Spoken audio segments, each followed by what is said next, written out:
Peace, peace, peace, peace, peace, peace. Hello, everybody. It's your boy Killer B, the goddamn witch finder general.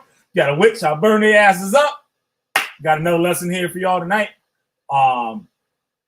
And special shout outs to my main man, Willie Grits, that's passed on, but still holding the goddamn witch finder general torch. God damn it. Until I get there with him. So we're gonna get into a little track first. I get things set up. And we got a good show for y'all tonight. I got a good show for y'all tonight. Yeah, that's right, Lacquer Black. Hit that like button. And what up, Trey Titan? Good to see you in here too. And yeah, we're gonna get this thing popping here tonight. I got a lot of information, a lot of stuff you guys probably never heard of or actually never knew. And stuff on Black Conquistadors, however you pronounce that shit. But but I can get into the track here. Me and Josh. Okay. We can get busy. Shine, shine. I'll be right back. After these messages, I'll be right back.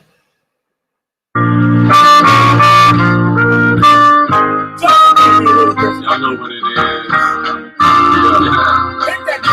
Feel the pressures of everyday living.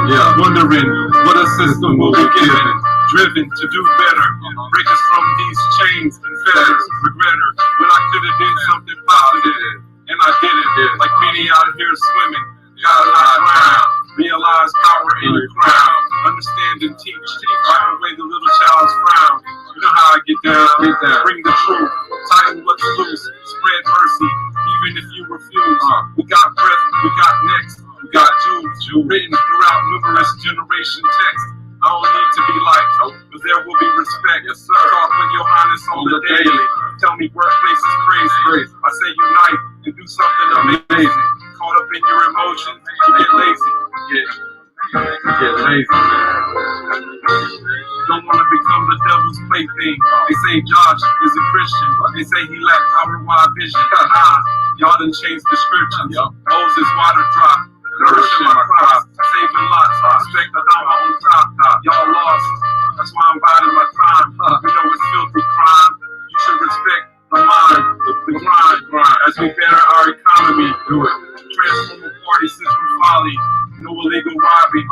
I get judicial as a nation. I don't care if you choose plants or bacon. Still gonna feel these changes. Still rearranging scenery, gunnery. Canaries honoring, prepare me.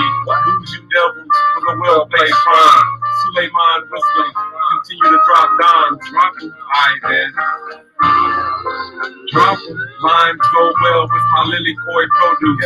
Expose you fools who continue to want the nukes. You approach with caution like I'm a moose. We're really on your own island like goose. Prepare for the onslaught. The guru in the malt drop. Drinking poured out on the new nation. Magnetic field shift into place. All praises. God praises. God praises. All right, I'm back. In here, pop it. You get the show on the road here. All right, here we go. All right. Black Conquistadors in early America. That's going to be the topic tonight. Got a lot of people to talk about. Also, I wanted to talk about some other videos and stuff I'm thinking about doing. I wanted to hear what y'all think about them and stuff. I want to do my video, which I've been supposed to done on the Malungans. You guys can do a little further research and stuff before I do the video.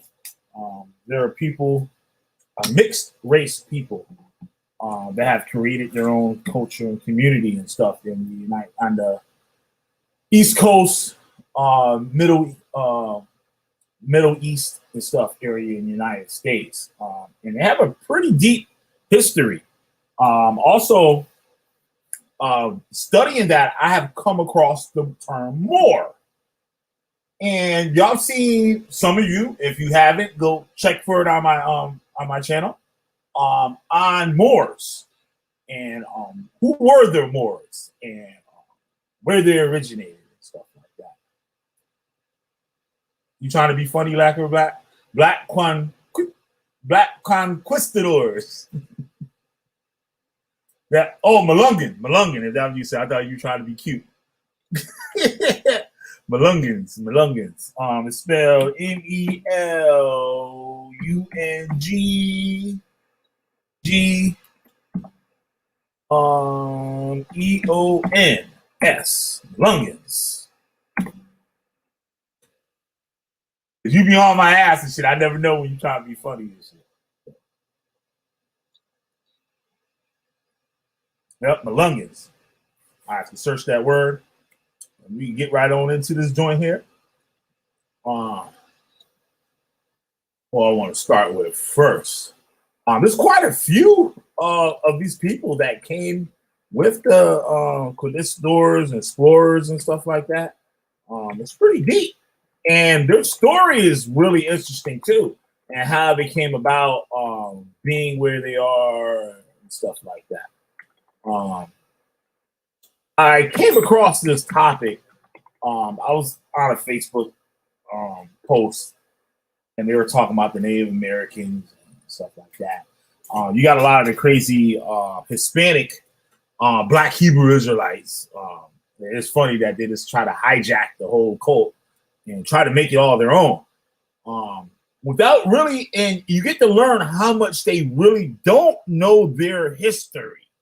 Especially the Caribbean, Hispanic and Latino cult members of the Hebrew Israelites.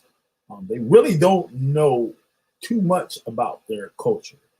A lot of this stuff stems from the same thing. A lot of Black Hebrew Israelites and Black, what's the word? I don't really got a word. I don't want to be offensive, but I gotta keep it funky. Like Afrocentrics. I'm just gonna call them motherfuckers Afrocentrics. All the blackity black power, black is back, like type motherfuckers and shit. They really don't know as much as they think they know about their history. The majority of their knowledge comes from Afrocentric weirdos, usually. You got a lot of these people that consider themselves Black scholars that have doctor ahead of their names, and go to do the research on them. You start to really realize that they really didn't earn that title. That's going to be another video. I got to do the video. I've mentioned it in other videos. I showed examples of it in other videos. I got to do a video strictly on that. Don't get me wrong. I'm saying I'm proud of my Black people. So, and you know what I mean? Like, I honor them, honor my ancestors and stuff like that. But we have to tell the truth. We have to tell the truth about who we are for us to get to where we're supposed to be. It's supposed to go into the future. And a lot of this misinformation is really holding us back, and it's causing more damage than when you think is that it's doing good. It's actually causing damage. And the result of it is what we see in Black Americans here today in America is the prime result of those schools of thought. You got a lot of gang violence, crime, you got a lot of false information, racism, and all types of things like that. Hey, what's up, hello? And Star, hi, how you doing? Thanks for coming by. Oh, that FOP up in here. Right on. Yeah, the pro blacks and blackity black, and I'm back, y'all, and I'm black, y'all, and I'm blackity black, and I'm black. Those types and stuff. I understand the zeal and stuff like that, but there has been a lot of misinformation. That information is the things that they tend to grab onto the most. For one, just before the show started, Somebody commented on the post I put for this video. Well, you know, we was here before Columbus. No, you wasn't. No, you wasn't. Like, there's no evidence of that. There's absolutely none. You got black scholars that are writing books on it and trying to prove it with no sources. And the claims are actually ridiculous, to tell you the truth. Like, the claims are really actually ridiculous. And this is an embarrassment to scholarship, and it's an embarrassment to black people. And these are some of the things that I'm here to do. A lot of people take it as me hating black people and being an Uncle Tom coon and all these things that they want to call me and stuff like that. But that's not the case. I love black people, and I want us to do better with the truth. Sometimes the truth is ugly. Sometimes the truth ain't good. Sometimes the truth is embarrassing. Sometimes the truth is good. Know what I mean? But we got to keep that shit real. This one, and when I say something, the first thing out their mouth is, "Well, the white man did this." Well, the white man ain't our problem.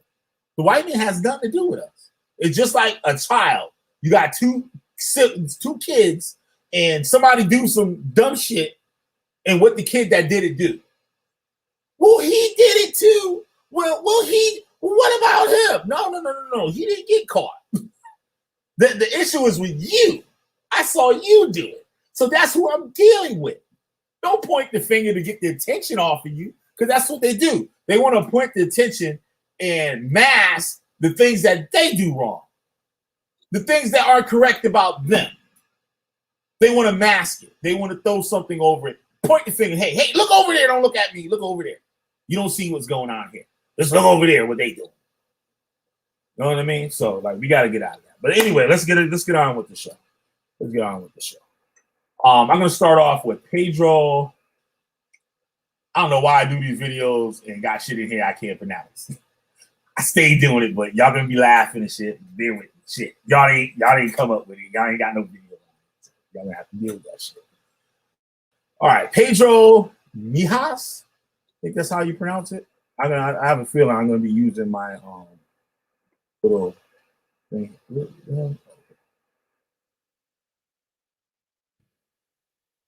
Well, I'll show where I'm reading this shit from. I gotta go into some other stuff too.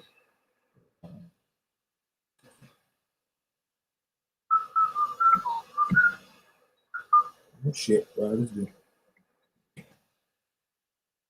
Come on now.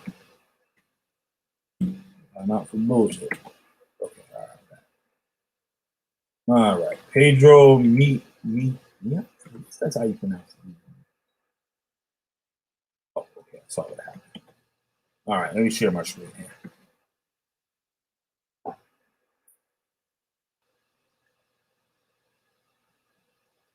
Come on, and see, now you mixing it up. See, that's the kind of shit. That's why I be tearing y'all asses up, because y'all be coming with the bullshit. Now you saying the 12 charters fake, but you subscribe to everything else the fake people that said. Y'all just want to cherry pick, and y'all don't want to give the credit to the people that invented the shit that y'all believe in. Y'all don't want to give them credit. Like the Hispanics do and shit. Hispanic Israelites do. They don't want to give them credit. All right. I just want to take stuff and not show where it came from. All right, here we go. Conquistadors. This is actually the guy that I was looking for. I wanted to find more information, but I was so fascinated with the other stuff that came up. The legends of Loiza are many, but perhaps the most popular one is about the only female Taino Katsiki or something, which means chief, named Uiza. Right? Of all the Taino chiefs of the Caribbean, there were only two who were women. Only one in Boricua, what they call Puerto Rico, right? Legend has it that to protect her people, Uiza became the lover of mulatto conquistador, Pedro Mijas. And because of this, she was killed by other Taino cop. Let me see if I can get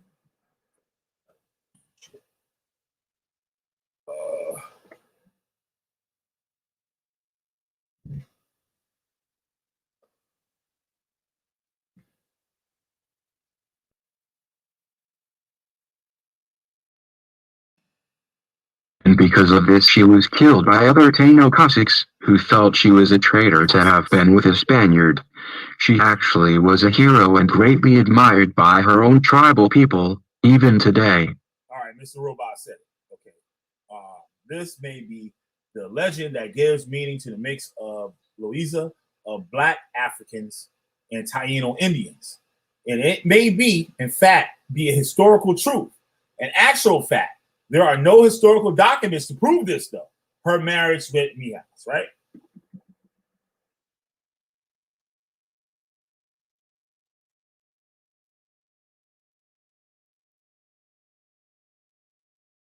All right, then we got a Hispanic family, I guess, right there. As you can see, there's all different shades showing the mixture of the native people of Puerto Rico and the African and the Spanish, all mixed in together. And these people ain't got no problem with each other. Nobody talking shit to one lighting up. They're all family, right?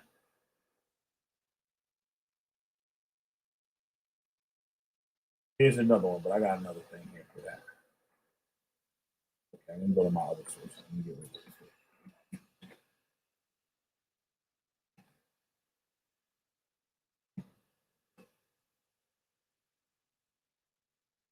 Hey, Cherry Love, how you doing? Orange Box Seniors, what up, man? My email is on mashapot12 at Gmail. Yeah, I gotta get you out here, man. We gotta talk about some stuff. Share the screen here again. Cherry Love, Cherry Love. You gotta give me your email too, Cherry Love.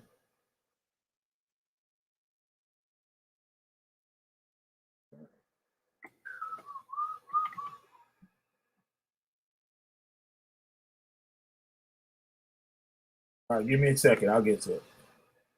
All right, this is the main man right here. Juan Garrido. Juan Garrido. And these are African people. See here, right? Let me get this for you real quick. I'll forget.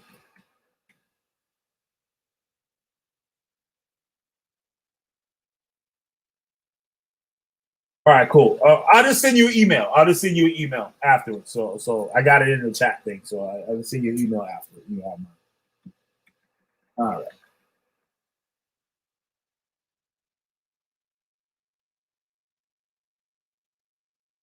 Right. Okay. All right. Juan Garrido, aka Handsome Don, was a free African conquistador who worked alongside Ponce de Leon for 13 years. African conquistadors like Garrido were not uncommon. Many found their way into Spanish life rather than becoming slaves. They joined Spanish conquest as soldiers, some in exchange for freedom, others for financial gain. They enjoyed the spoils of their conquest, which included land, official jobs, and pensions. So here we see now that some of these African people were with them as slaves. Some weren't. So we got to look at too, like what was really going on, like because a lot of Afrocentrics and a lot of people that really aren't knowledgeable and stuff would think that the white man was snatching people up, any nigga they could find, to snatch them up and put them in chains. That wasn't always the case, right? Said Garrido was born on the west coast of African, 1487, and later moved to Lisbon, Portugal. It is unknown how, when, or why Garrido was free man among the enslaved. One historian, Ricardo Algeria, suspect he was the son of a king. This hypothetical king would have traded with the Portuguese and set Geraldo up as a commercial liaison, right? Other historians argue that Geraldo might have been a slave who was granted his freedom. This theory comes from the coincidence that his name matched that of a Spaniard on his first voyage of the New World. So now we're looking at something different here. 15-year-old Juan left Lesbon and traveled to Seville, Spain, and joined the convoy to Hispaniola in 1503. Pedro Geraldo, who was aboard a ship in the convoy, might have been Juan's master and Christian namesake. Geraldo spent 6 years in Hispaniola. The Spanish government allowed conquistadors to take land, people, and treasure. This was the crown's attempt to convert the world to capitalism. So there was a reason, right? In 1508, he joined Juan Ponce de Leon on his mission to search for gold in Puerto Rico. Once there, Ponce de Leon settled and became governor of the island. Geraldo stayed with him and fought alongside the Spanish against the natives who revolted in 1511. After Ponce de Leon lost his position to Diego Columbus in 1513, he took Geraldo and others to look for another treasure island. Instead, they found Florida. Though the claimed and named the land, they were ill-equipped to fight the Florida natives. They left Florida with plans to return to conquer it. By 1519, Geraldo was a veteran conquistador. He was a member of a Hernan Cortez expedition that invaded Mexico and laid siege to the Aztec capital of Tenochtitlan. Y'all know how I'm saying what I'm talking about. After watching and surviving the slaughter of Cortez troops in 1520, Geraldo helped collect the remains of Spanish soldiers. He also helped erect a commemorative chapel near the site of the slaughter. For his service, Geraldo was given property on a dried out lake, a lake bed outside. I guess that's supposed to be bed, typo. Dried out lake bed outside the former Aztec capital in 1522. He became a farmer and was one of the first cultivators to harvest wheat in the Americas. So this man was the first one to ever plant wheat in America. His wheat production, along with grapes, was in direct response to Spanish secular and religious settlers in Mexico. Geraldo married and settled in Mexico City. Together, Geraldo and his wife had 3 children. Geraldo returned to Florida with Ponce de Leon in 1521. They arrived with settlers, livestock, supplies, and weapons to control the natives. Before they were able to get settled, Native Americans once again ran the Spanish off. Ponce de Leon took an arrow and was rushed to Cuba for medical attention. He died a month later in Havana. By the end of his life, Geraldo had served the Spanish forces for over 30 years. He went on a final expedition with Cortez in 1533, according to legal documents. Geraldo died in Mexico City sometime between 1547 and 1550. All right, I got something else on here. Okay.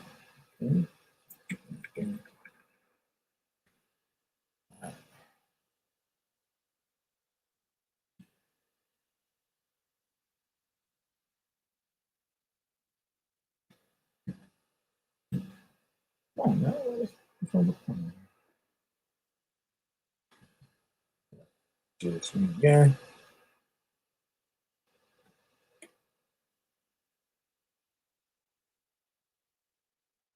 Well, the application will be a lot easier.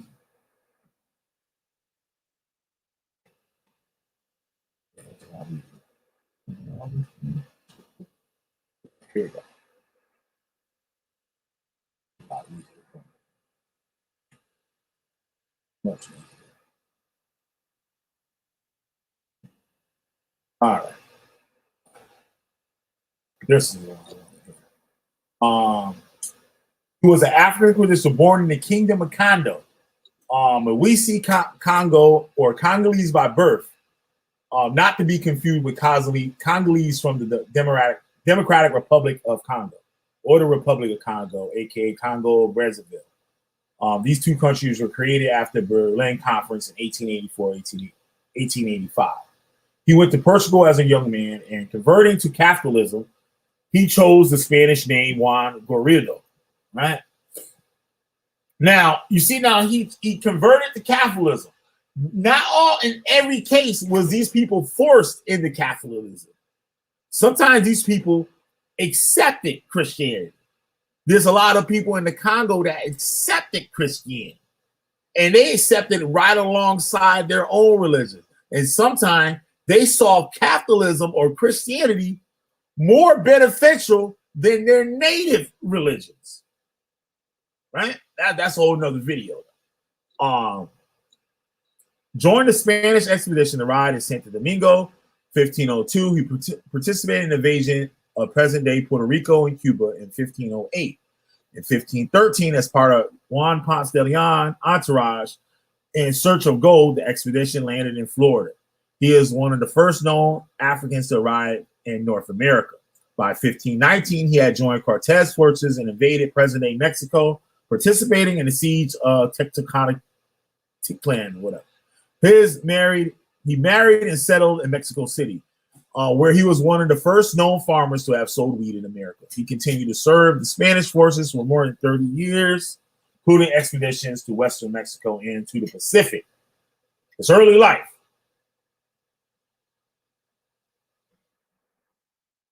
Born in the Kingdom of Congo, in Congo language, he went to Portugal as a youth.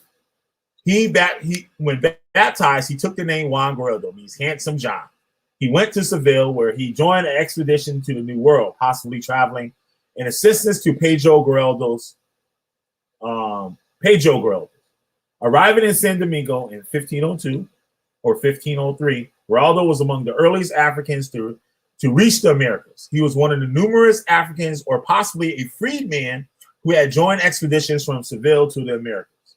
From the beginning of Spanish presence in the Americas, Africans participated as voluntary expeditionaries, conquistadors, and auxiliaries. By 1519, Guaido participated in the expedition led by Hernan Cortez to Mexico, where they laid siege to Tectocatlan. In 1520, he built a chapel to commemorate the many Spanish killed in battle that year by the Aztecs. Guaido married and settled in Mexico City, where he and his wife had 3 children. Restall credits him with the first harvesting wheat planted in New Spain. Guaido and other blacks were also part of the expedition to Michoacan in 1520s. Nuno de Guzman swept through that region in 1529 and 30 with the aid of black auxiliaries.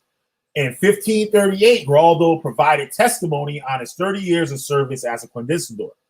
I, Juan Guaido, black in color, resident of this city, appear before your mercy and state that I am in need of providing evidence to the pertituary of the king, a report on how I serve your majesty in the conquest and pacification of this new Spain. From the time when the Marquis del Valle entered it, and in his company, I was present at all the invasions and conquests and pacifications that were carried out.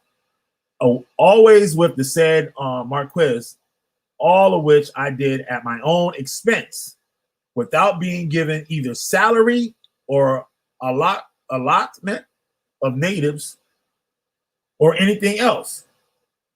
As I am married and a resident of this city where I have always lived, and also as I went with the Marquis del Valle to discover the islands which are in that part of the Southern Sea, the Pacific, where there was much hunger and privation.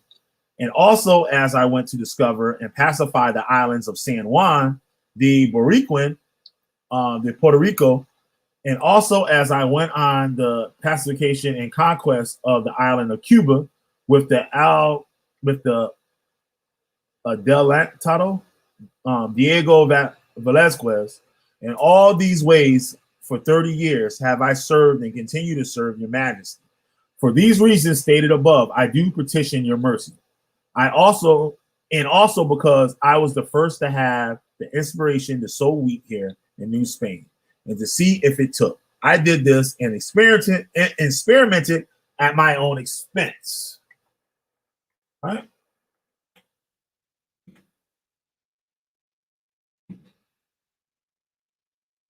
We got another one.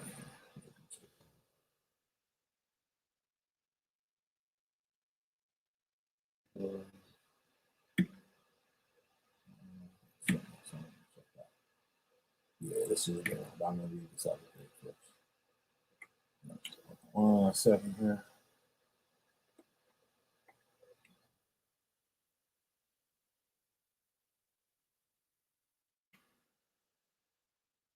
All right.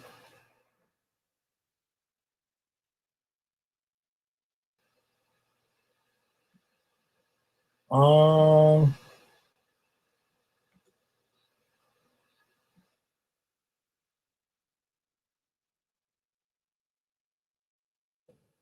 right, this is got another one. Valente.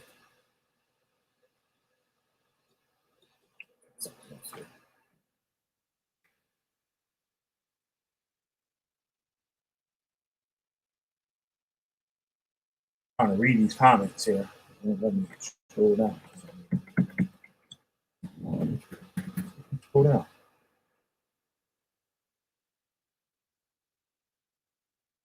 All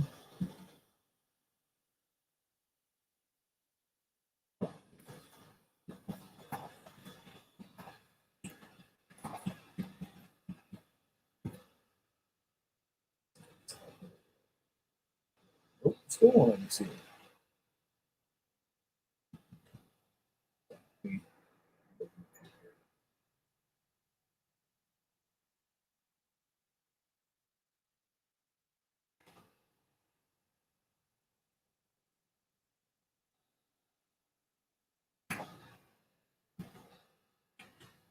All right, here.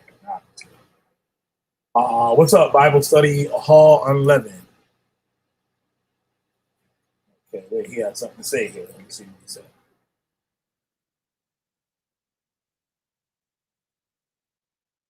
Damn, no, talking on the mother. All right. All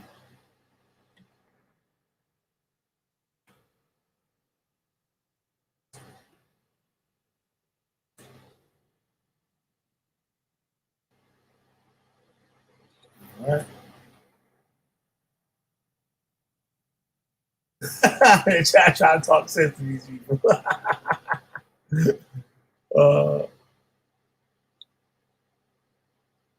Ghost Coast of Alabama. Right on, man. Welcome. What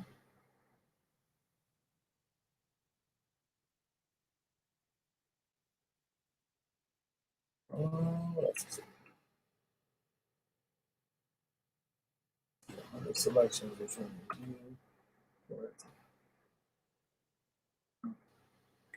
Okay, I'm talking about so. Oh, let's hear the native account or what the natives say. Hey, I'm pretty sure they ain't had really nothing good to say. You know what I'm saying?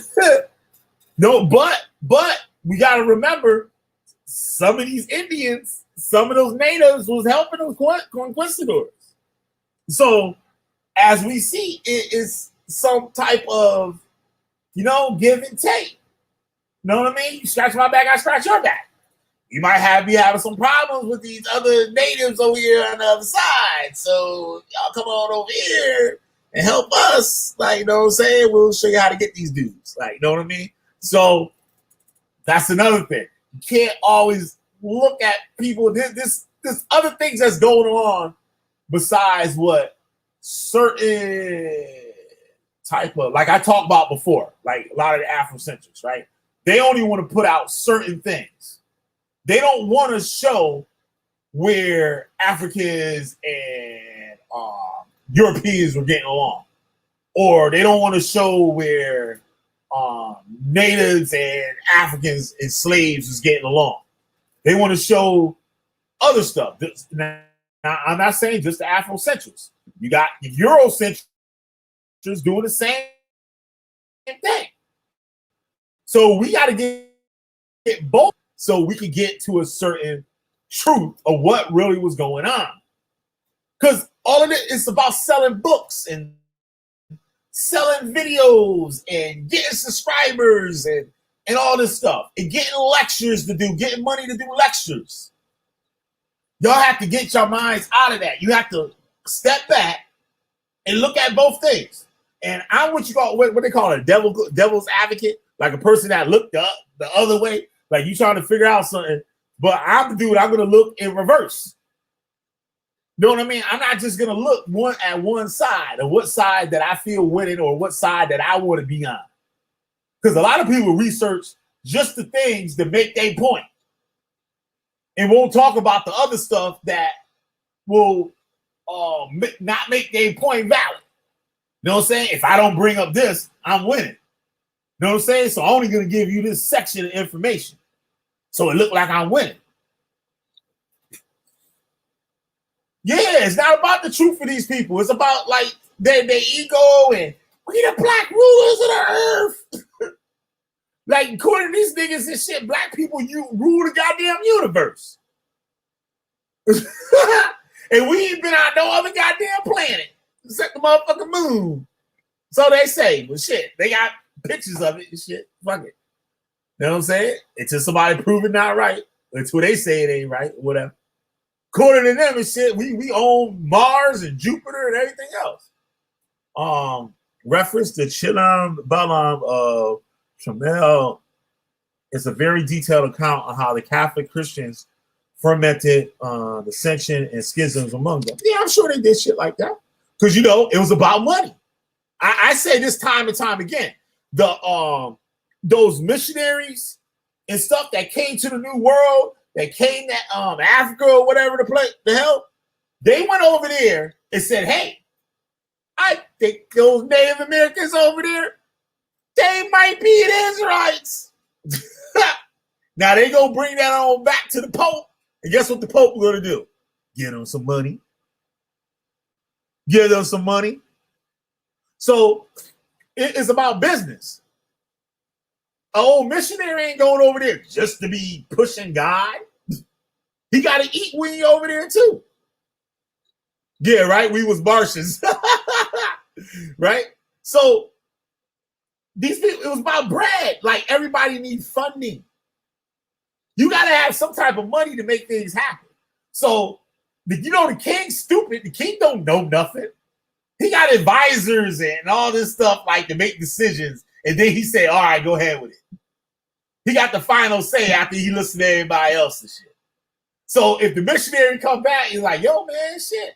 Yo, the people over there, man, we can go over there. We can push the truth. Yo, we can push the truth over there. You know what I'm saying? So like, oh, word, we can get some more members into this Catholic thing. All right, here go all this goddamn gold, nigga. Take your ass on back on over there and build something. Build a damn church or something in my name. We built a church in your name. Yeah, we put it in your name, the king. You're the king. So we went over there for you. We built a church. Put it in your name. You know what I'm saying? You're like, word? Oh man, you my nigga, man. You my nigga. Yo, take this money, man. Take this money. And he's like, yes. Got him. Got him. So with that, I'm gonna read this thing right here because this gets on the religion part of it. Yeah, I'll go back to another one of those guys. This is pretty good.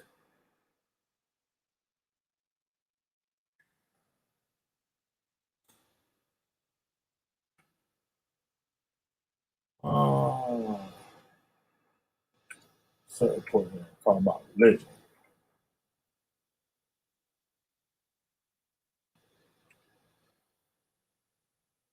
I don't want to read all this motherfucking shit, but I'll read it.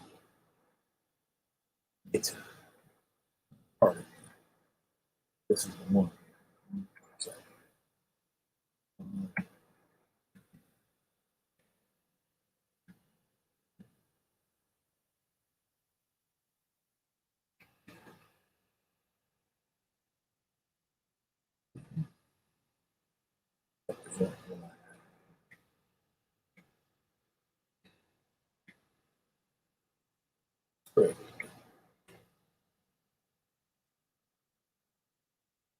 Talking about Catholics. I know this is it. There you go. All right, there you go. Pull up. That shit talking about. Okay, I'm gonna read from there. All right. Afro-Mexican influence can also be seen in the Christian religious practice of the time, and still to this day has an effect on Mexican culture. In colonial Mexico, especially during the era of Inquisition, religion as original was paramount. This issue was such a heightened concern to the Spanish authorities that they asked, via the Council of the Indies, Portuguese slavers to pre-baptize slaves prior to their arrival in Spanish colonial holdings. The Africans that were brought over in chains were of various different faiths and beliefs. Thus, when and if they did accept Christianity, it would have been to a varying degrees and approaches. The various state and ecclesiastical approach throughout the area also affected how Christianity was received. Because we know too, you get a lot of these Hispanic Hebrew Israelites. We gotta start getting more on these Cherry Love. We gotta start getting on these Hispanic Hebrew Israelites too, because they getting out of pocket. They get real out of pocket, and they're gonna end up being worse than the black ones. Just watch. Give them a couple of years. Where I was gonna go here.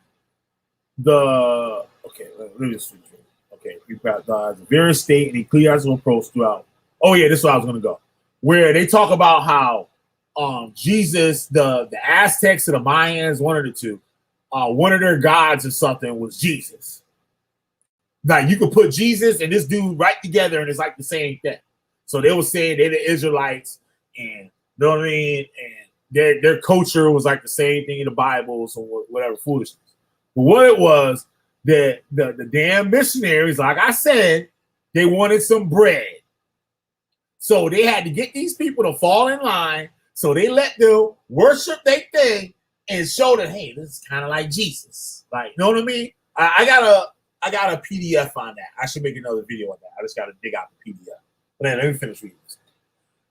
The various state and ecclesiastical approach throughout the areas also affected how Christianity was received. This new form of Christianity incorporated African dance and was so prevalent in Christian proceedings that dances were banned in the streets and plazas in the state of Puebla in 1618. It also seems that various polytheistic religions that were native to Africa leaked into the new version of Christianity. As Afro-Mexicans tended to emphasize certain saints over even God and Christ at times. Saint Joseph and Guadalupe, who are the patron saints of workers, and the Virgin Mary, respectively, were especially popular as they gave hope to the poverty-stricken and downtrodden, and even achieved cult status in the area like Mexico City. What is neglected in many histories of Mexico is the influence of these Black Catholics had on modern day Catholicism. In the present day, as the saints have venerated, have become the most popular saints in contemporary Mexico. The contribution of Africans had been largely misconstrued when discussing the initial conquest of the Americans. You told me to reference something. If you can give me a link on it, I'll go to it and read it. I just don't have time to search all that stuff. So if you can put me together a link or something and tell me where to read, I'll check it out. I just said that so I won't forget. That's my place here. Mentioned to emphasize certain saints over the God and Christ at times. Saint Joseph and Guadalupe, who are the patron saints of workers, and the Virgin Mary, respectively, were especially popular as they gave hope to the poverty-stricken and downtrodden. That's deep. It even achieved cult status in areas like Mexico City. What is neglected in many histories of Mexico is the influence of these Black Catholics had on modern-day Catholicism in the present day, as the saints they venerated have become the most popular saints in contemporary Mexico. The contribution of Africans had been largely misconstrued even when discussing the initial conquest of the Americas. Scholars have portrayed the conquest of the Americas, in this case specifically Mexico, as a bloodbath done by religiously fanatical Catholics. Wait, let me read that again. Scholars have portrayed the conquest of the Americas, in this case specifically Mexico, as a bloodbath done by religiously fanatical Catholics in pursuit of gold and plunder. This idea stems from both Anglo-Protestant racism and from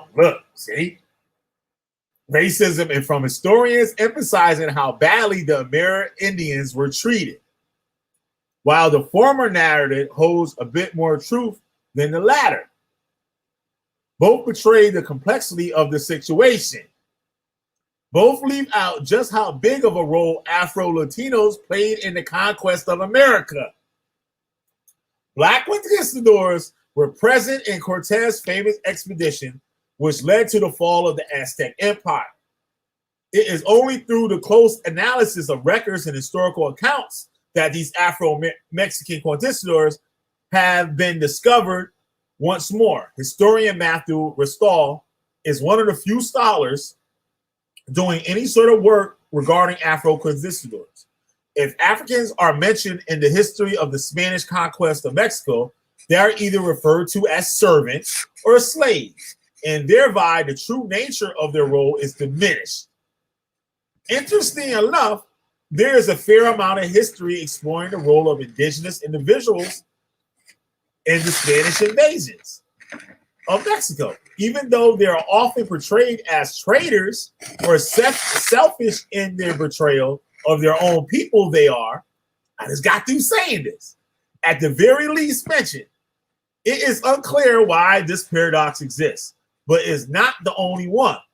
It is interesting that the narrative of colonial Mexico, the immense black population, rivaling the white Europeans and native population, has been excluded from popular conceptions and any scholarship until very recently. This has been seen by how enthusiastically Mexico has embraced its indigenous heritage. There are dozens of dialects stemming from the Mayan and Aztec indigenous language families recognized by the Mexican government. This, coupled with the prominent and popular, my bad, man. Drop my damn shit. Motherfucker was good too. Drop that motherfucker on the floor. Excuse my language. To my language here, you know.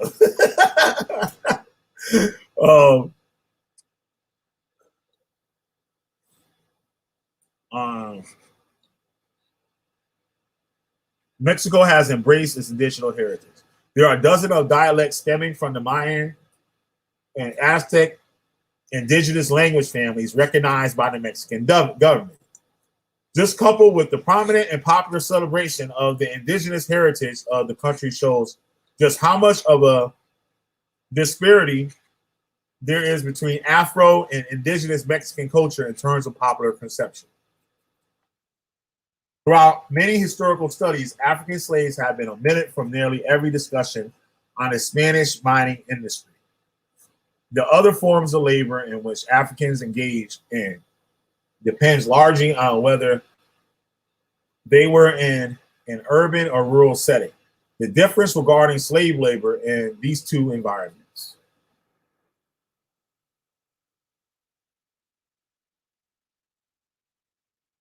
It has been documented, at least to some degree, by historians. However, the story of African mine workers have been largely ignored by the history community at large. The Mexican mines were especially lucrative and significant as they increased the wealth of the Spanish treasury, while directly influenced the demand for slaves. These mines also increased the traffic of the Atlantic shipping lanes, which in turn increased the motivation and the continuation of the slave trade. The reason for the omission of Africans from the history of the colonial Mexican mines remains unclear. Perhaps it had been left out to leave room for emphasis placed on the Amerindian role in the Spanish mines. These mines were infamous for their mercury and sulfur deposits, which were incredibly deadly, and it was very common for slaves to die in the mines. Slaves were used so liberally in Mexican mines because, quite frankly, they were disposable. It is important to acknowledge how crucial slave labor was in these mines, as it would have been a considerable source of wealth for the Spanish treasury at the time. Unlike other areas of history, there is not a large sample of scholarship on Afro-Mexican history that can be compared and contrasted. The overwhelming majority of research has been conducted within the last 10 years and is just now beginning to give this overlooked aspect of Mexican history some attention.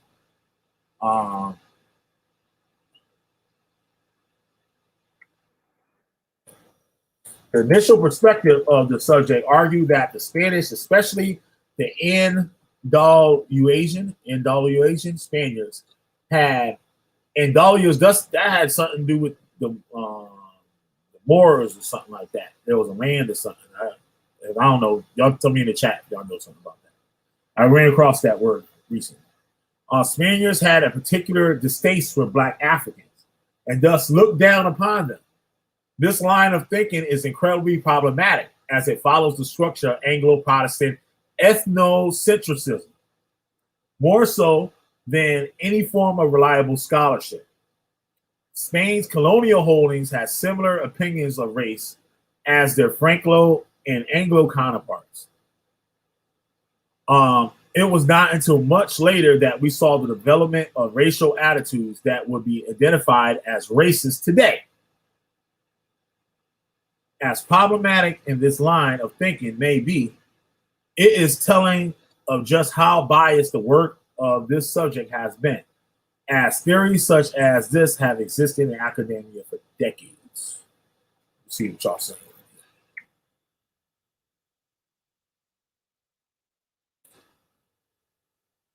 Damn, y'all shit flowing. Should love me here talking it up. All right, see what y'all saying.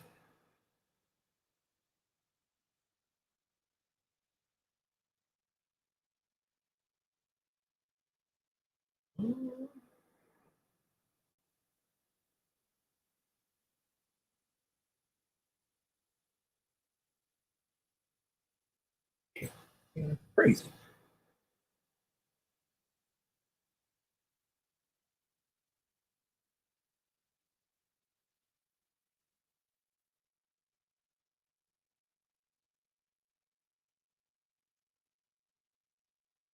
Oh, I know what to do with you now.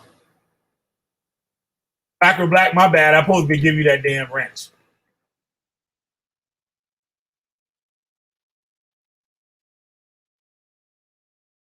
Let them know how to act. Oh, wait. I can do it now. Wait, hold on. Black or black. So you can fuck these people up in here.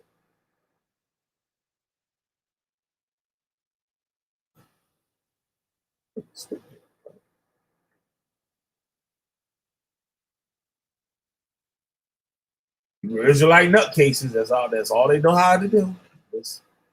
Everything out their mouth got something to do with homosexuality. I don't know. They talk against. They book talk against it so much, or they think it talk against it so much. But that's all that seems to come out their mouth. I don't know what it is. Black or black. I'm giving you that wrench right now. I'm giving Cherry Love wrench too.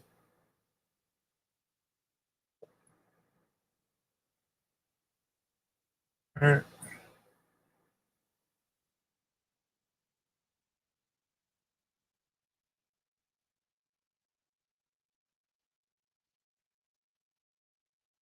Black or black. They're supposed to get her the wrench. He said, I'm doing it now. Something else catch my mind. All right, there we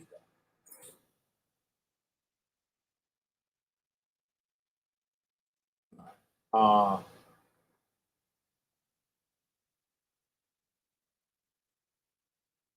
Keep y'all talking about it. Talking around. Crazy.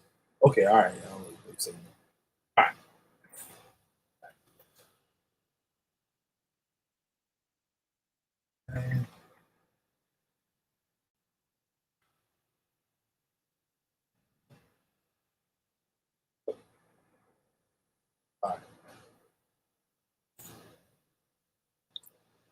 You know what? I put there's something else I would read it here. They put Africans. Oh, now I want to read that. Let me continue reading this thing.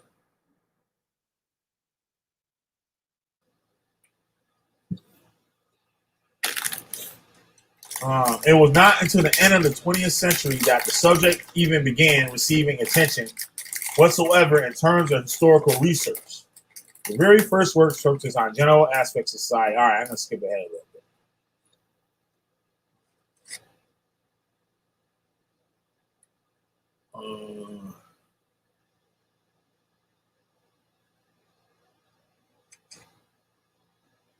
It could be argued that some historians, though they are certainly the minority, have analyzed this subject through a lens of Marxist political theory. These historians have focused on class consciousness in the stripping of identity through proto-capitalistic system of economics.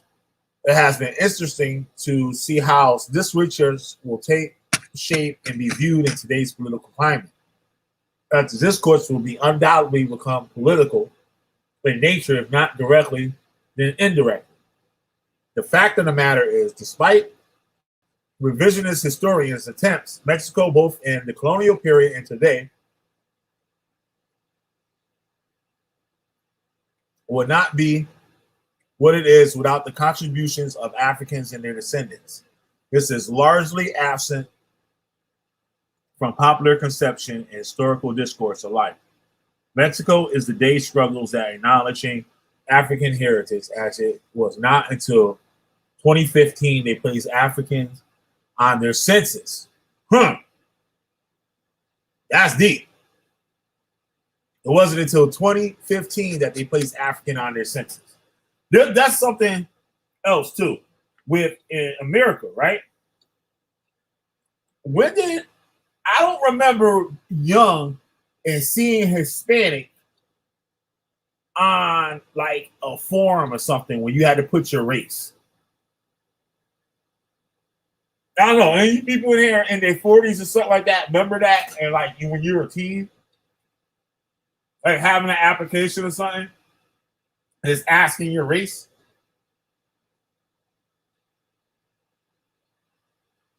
I haven't seen that stuff until real recently.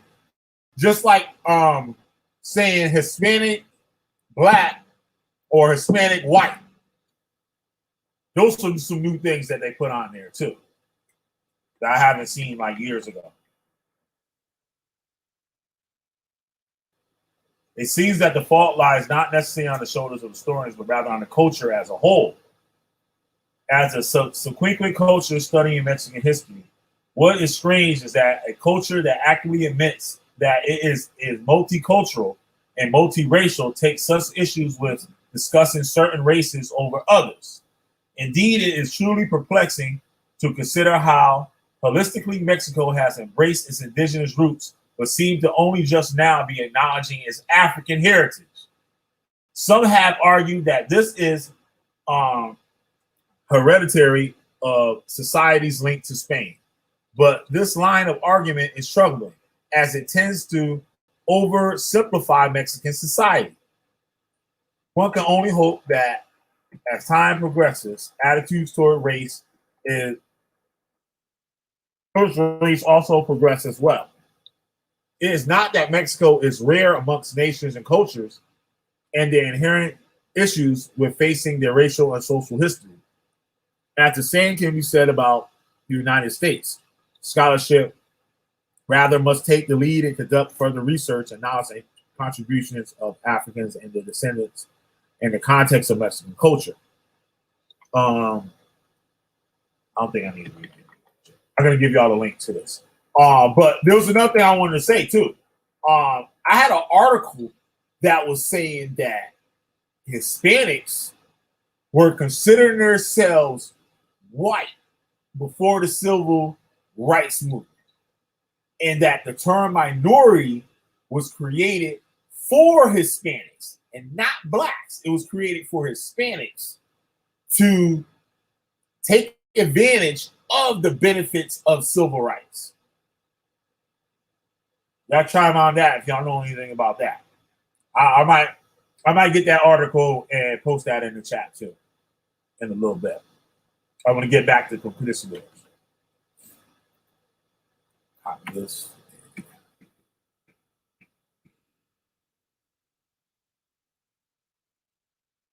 All right. And up in here. Why is not letting me look at my maybe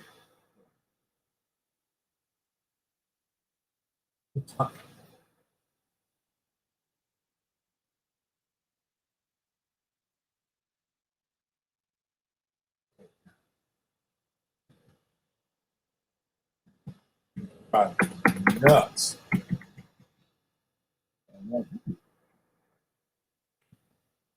That's stupid. Oh, it's up.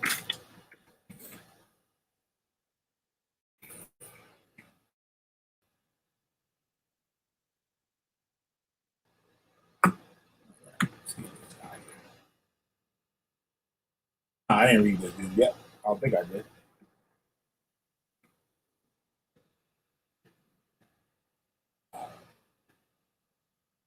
Right. Juan Valente. I didn't read this, did I? I don't think I did. Nah, I didn't read this yet. Okay, was a Spanish-backed conquistador who participated in the expeditions of Pedro de Almagro in present-day Guatemala and Chile.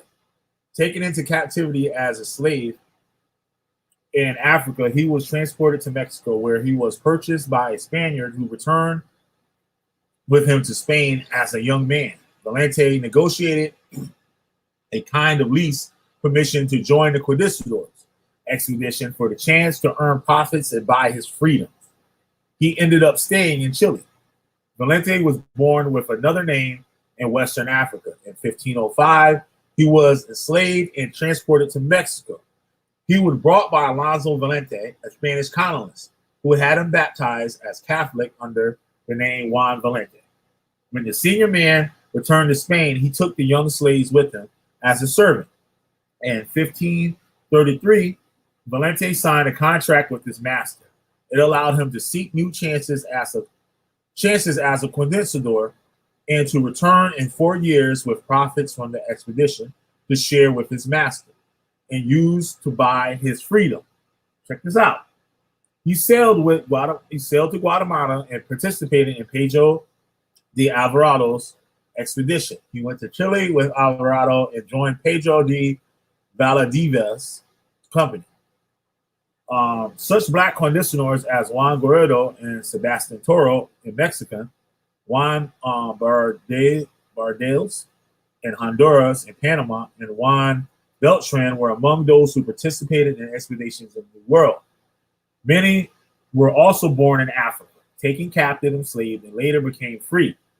Although Guerrero appeared to have gone to Spain as a free man for his education, he may have been a chief or prince's son. Valente helped establish Santiago de Chile in 1541 and was compassionate with a land grant for a ranch on the outskirts. 4 years later, he received commission. He married Juana Valdivia, an African and former slave who was held by a governor. In Chile, Valente made a certain fortune and could live freely. His master, Alonso Valente, had not forgotten his business deal and wanted his money. Oh, shit. Juan Valente had tried to pay it, but due to a corrupt official or middleman, he was unable to do so. After extending the payment period, the senior Valente in 1541 sent a grandson to negotiate a purchase price with the slave so he could become free. Alonso Valente insisted on recovering his money, but it was too late. Juan Valente had died in 1553 and was buried in Araucanía. All right.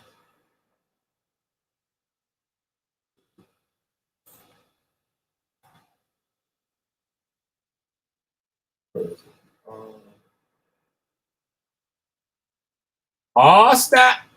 P up in the building. Oh, snap. Hold on. Oh, snap, P. I thought it was too late for you, P. P in the building, goddammit. That's my P. That's my P. God damn, this motherfucker got 11 likes. Oh, shit. All right. Sucks that I can't put nothing on the screen. This thing won't understand this. I don't know why that's hell with it. All right. We continue.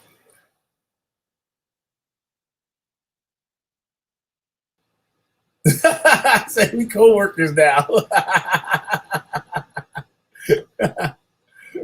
All right. There's another dude I had, yo. Oh, Sebastian Porro. That was it.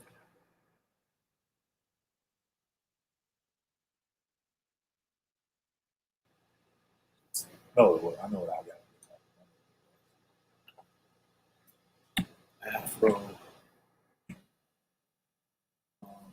Puerto Rican. There we go.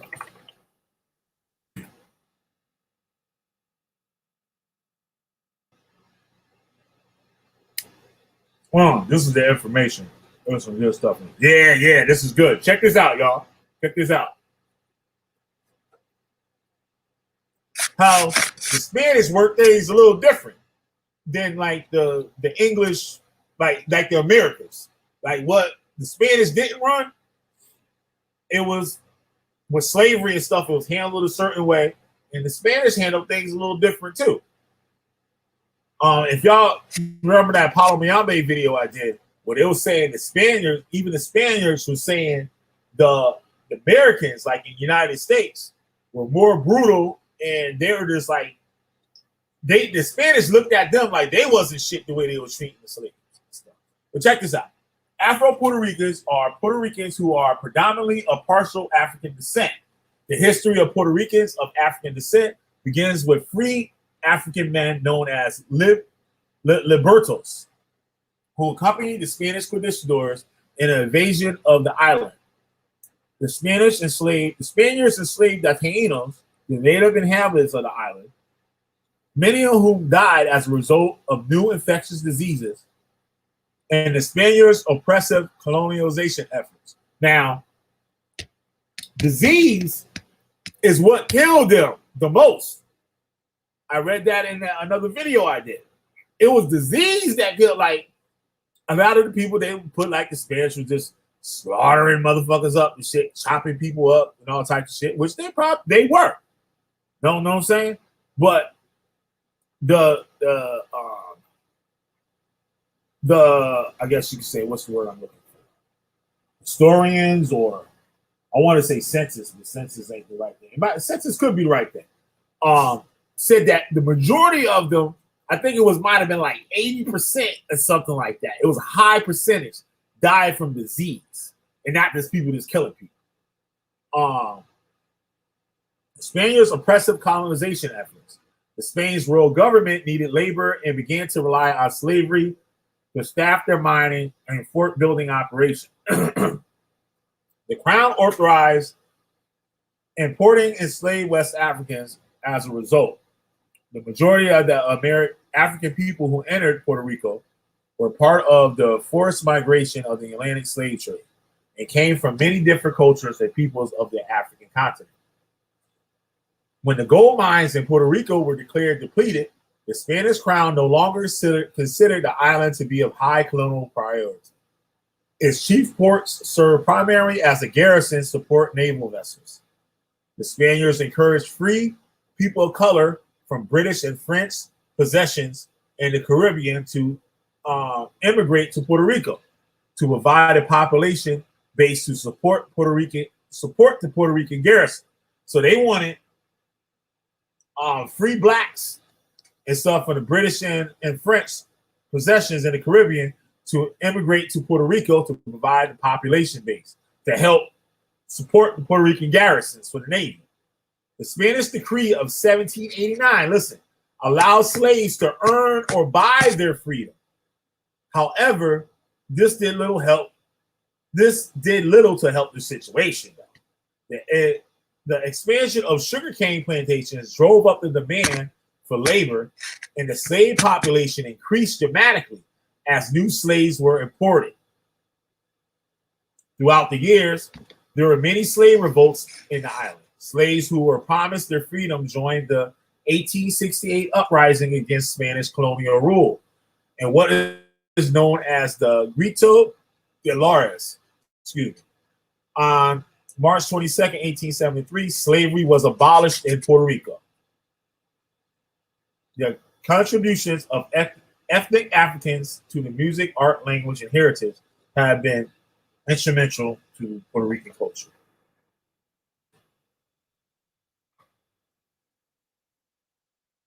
Okay.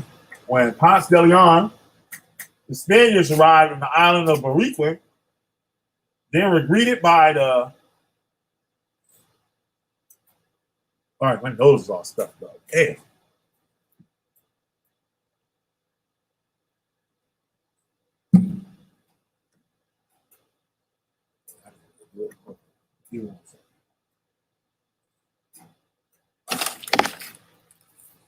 Shit.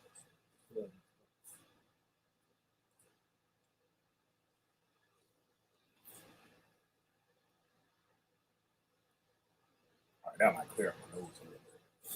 Yeah, it did a little bit.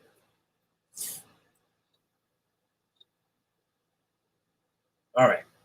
They were greeted by the cacique Guayabana, the supreme leader of the peaceful Taino tribes on the islands. Guayabana helped to maintain the peace between the Taino and the Spaniards. According to historian Ricardo Elguera, in 1509, Juan Gordillo was the first free black man to set foot on the island. He was a conquistador who was part of Juan Ponce de Leon's entourage. Gordillo was born in the West African coast. All right, I read all that shit before.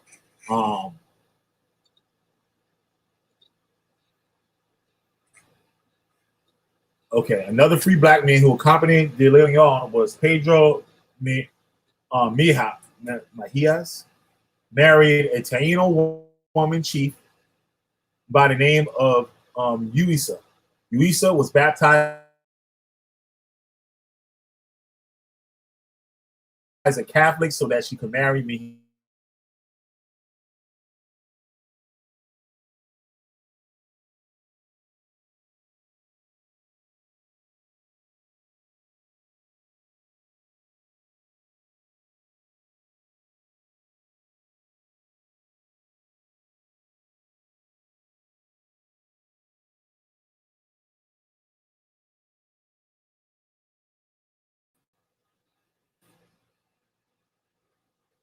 All right, I'm back. Again here. Pull you in the butt. Also, Willie Grits. Cherry Love, you ever talked to Willie Grits out here? I think you might have had once or twice or something. At least once, I think.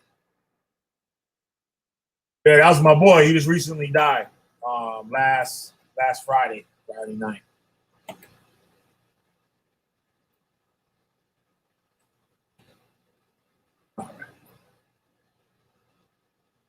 He was a dude that had a term, hit the dislike button and tell me why you're mad. And then he had the 1-800-suicide thing. And Jesus loves you. And love, peace, and happiness. That was his favorite words for going out. If I ever asked him, had any last words, he'd be like, love, peace, and happiness. Yeah, he was something else, man. All right, so stay here.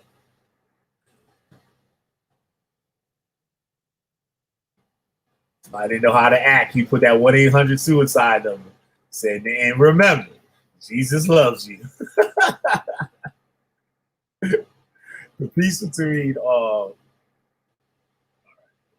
the Spanish and Taino was short-lived. The Spanish took advantage of the Tainos' good faith and enslaved them, forcing them to work in the gold mines and in the construction of forts. Many Tainos died, particularly due to epidemics of smallpox, to which they had no immunity. Other Tainos committed suicide or left the island after the failed Taino revolt in 1511. Friar Bartolome de las Casas, who had been a company pacion, was outraged at the Spanish treatment of the Taino. In 15, there we go, we got another one. So another Spaniard and stuff, they outraged with the treatment of the people. So they can't all be bad, right? They had some good ones somewhere. In 1512, he protested at the Council of Burgos in the Spanish court. He fought for the freedom of the natives and was able to secure their rights. The Spanish colonists, fearing the loss of their labor force, also protested before the courts. They accompanied that they needed manpower to work the mines, build forts, and supply labor for the thriving sugarcane plantation. As an alternative, La Casa suggested the importation and use of African slaves. 1517, the Spanish crown permitted its subjects to import 12 slaves each, thereby beginning the slave trade in their colonies. So it began in 1517. They started importing slaves into Puerto Rico. According to the historian Luis Diaz, the largest contingent of African slaves came from the area of the present-day Gold Coast, Nigeria, and Dahomey, in the region known as the area of Guineas, together known as the Slave Coast. The vast majority were Yorubas and Igbos, ethnic groups from Nigeria, and Bantus from the Guineas. The number of slaves in Puerto Rico rose from 1,500 in 1530 to 15,000 by 1555. Damn. Woo. Shit. So what, 25 years and shit, man. The slaves were stamped with a hot iron on the The slaves were stamped with a hot iron on the forehead, the branding which meant they were brought to the country legally and prevented their kidnapping. Huh. Wow. African slaves were sent to work in the gold mines to replace the Taino, or to work in the fields in the island ginger and sugar industry.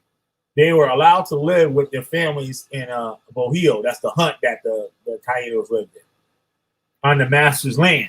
They were given a patch of land where they could plant and grow vegetables and fruits. I read that on the Palamayan video, how they were given land where they didn't, so where it cut down. Maybe that was another video I did. It wasn't the Palamayan, but they were allowed to grow their own food in return. No, that was a video I wanted to do. I wanted to do a video on really getting to the truth, like how they said that the slave owners in America, they only gave the slaves like pig guts and shit like that, like, right? So I wanted to get to the actual truth of how they were fed, because it kind of struck me weird, because someone wouldn't want to have malnutrition to their slaves, because that will produce less money. So in order to have good workers, like, you can't just beat a motherfucker to produce your shit and just have them all fucked up. Like, you just can't do that. Like, it doesn't make any sense. They would die from sickness and all types of stuff, and now your money is wasted. So a slave that could last you 40, 50 years before he no good, or 40 years or something before he no good, if you're not feeding him right, that nigga might not last 20 years. So it's not economical to mistreat your slaves in a way with giving them proper nutrition. Just like people that got animals, working animals, they're going to eat the best of the stuff. So they can get out there and work, and they can be strong, and they can actually work hard enough to produce the quota that you need to make. Like, know what I'm saying? So, and that research that I did, I didn't do the video. I want to do the video. The research that I came up with there were certain times where the slave was actually eating better than the slave master. That's right, I said it. The slaves were eating better than the slave master. I know that might sound crazy. I got the facts, though. I got the facts. It was during a certain period with the Civil War that the slaves were given stuff more. They were given more stuff so they could work and produce. They were given plots of land and stuff to help. And I actually have a list of how much provisions that they were given per month. And it wasn't consist of like pig guts and shit like that. Well, you know, they probably did do that. Like they had the pig guts and stuff. And the slaves probably took it like, shit, we'll do something with it. But they were fed good. Like my father even told me that. My father grew up in Jim Crow or something. My father even mentioned that to me when I was a little boy. And so, let's see if y'all said anything about that.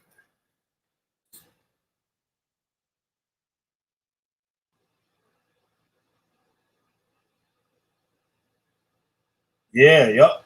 Y'all right, Cherry Love, Sister P.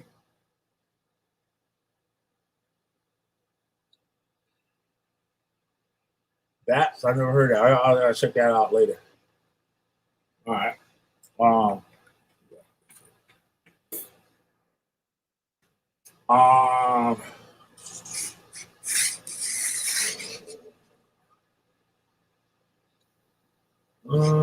Okay.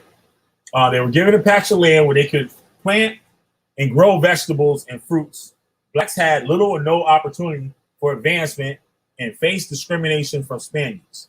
Slaves were educated by their masters and soon learned to speak the master's language, educating their own children in a new language.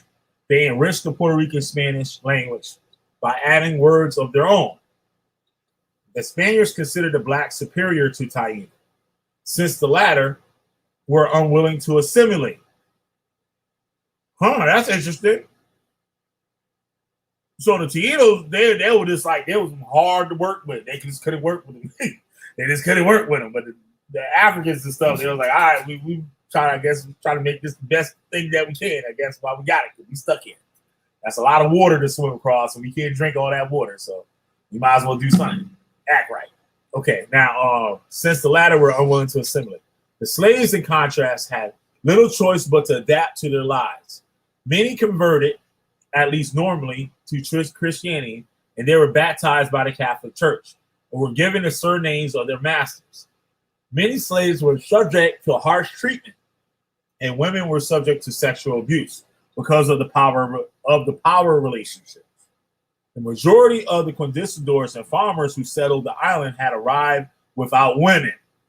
Many of them intermarried with blacks or Taínos. Their mixed race descendants formed the first generation of the early Puerto Rican population.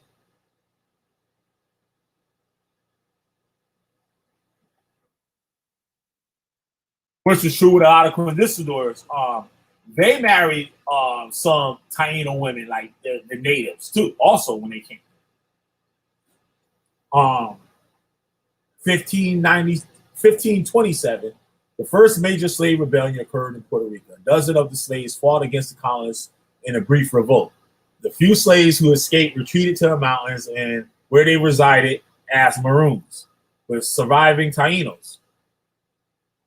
During the following centuries, by 1873, slaves had carried out more than 25 revolts. Some were of great political importance, such as the Ponce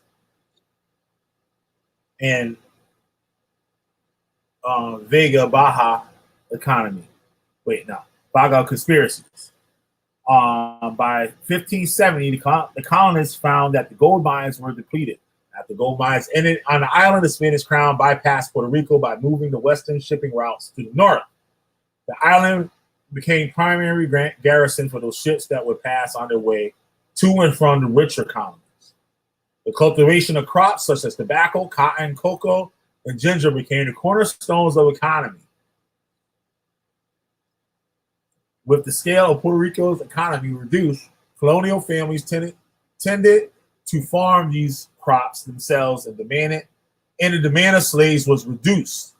With rising demand of sugar on the international market, major planters increased the cultivation and processing of sugarcane, which was labor intensive. Sugar plantations supplanted mining as Puerto Rico's main industry and kept demand high for African slavery.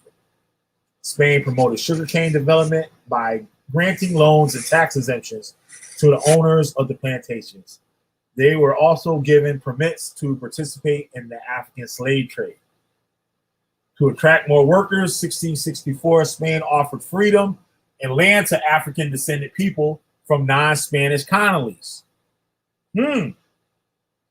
such as Jamaica, Saint Dominguez, which is Haiti.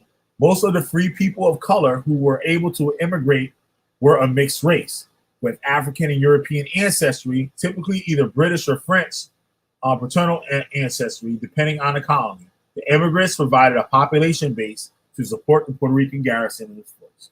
Free men who settled the western and southern parts of the island soon adopted the ways and customs of the Spaniards. Some joined the local militia, which fought against British and the many British attempts to invade the island, and escaped slaves and freemen who immigrated from the West Indies used their former masters' surnames, which were typically either English or French. In 21st century, some ethnic African Puerto Ricans still carry non-Spanish surnames, proof of their descent from these immigrants. Wow. After 1784, Spain suspended the use of hot branding on the slaves' foreheads for identification. In addition, it provided ways by which slaves could obtain freedom. A slave could be freed by his master in a church or outside it before a judge by a testament or letter. A slave could be freed against his master's will by denouncing a forced rape, by denouncing a counterfeiter, by discovering disloyalty against the king, and by denouncing murder against his master. That's interesting because remember the video I did on the witch trials and how those slaves were able to go in court and they were able to testify against their slave masters, and like they were on trial for witchcraft to be killed, but they turned that shit around on their slave masters and they were let free. Actually, they weren't let free. They wasn't killed, but they were stuck in jail. But someone had to buy them to pay for their jail fees and stuff for them to get out. So the slave owner wouldn't get them out because they turned on them. Any slave who received part of their master's estate in his master's will was automatically freed. Any slave who received part of his master's estate in his master's will was automatically freed. These bequests were sometimes made in the master's mixed race slave children, as well as other slaves for service. If a slave was made a guardian of his master's children, he was freed. Wow. If slave parents in Hispanic America had children, if slave parents in Hispanic America had 10 children, the whole family was freed. Huh.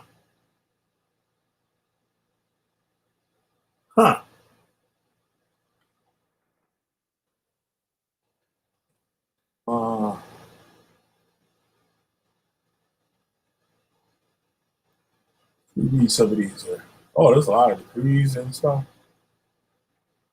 Damn, there's a lot of information right here. So I ain't gonna do all this shit tonight.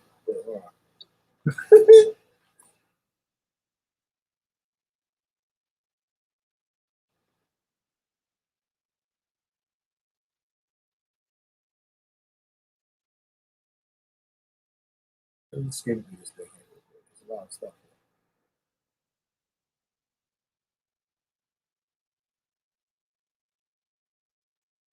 I'll read this real quick. 75.8% of Puerto Ricans identify as white. 12.4 identify as black, and 0.5 as indigenous Indian, 0.2 as Asian, and 11.1 as mixed or other.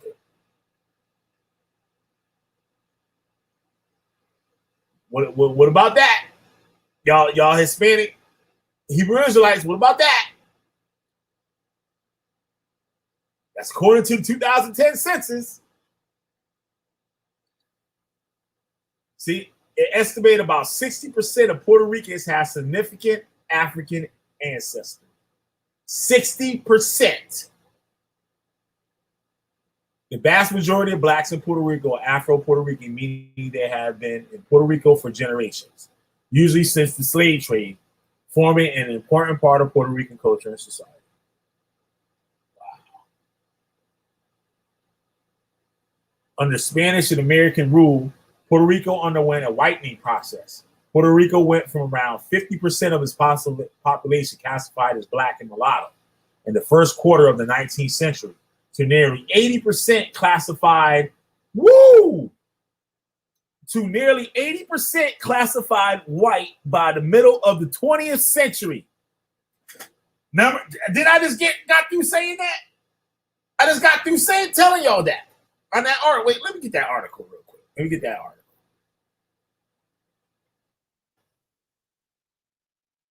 Going a little off topic, but I gotta get this article. God dang it. Wholesale fabrics.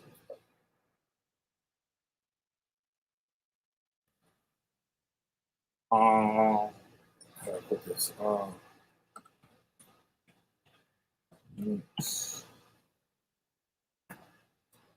identify as whites, civil rights.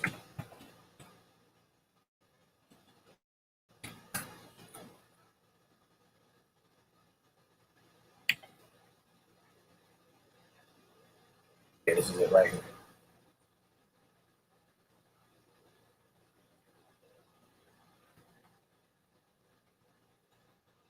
Check this out. I just wanted to read it. I know it's a little off topic.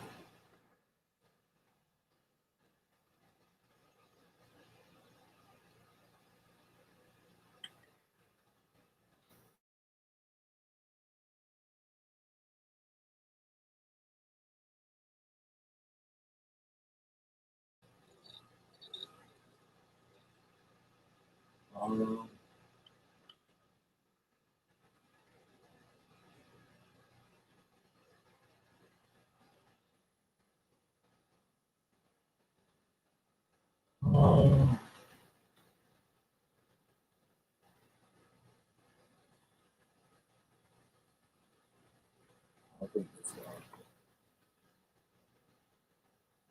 this is it.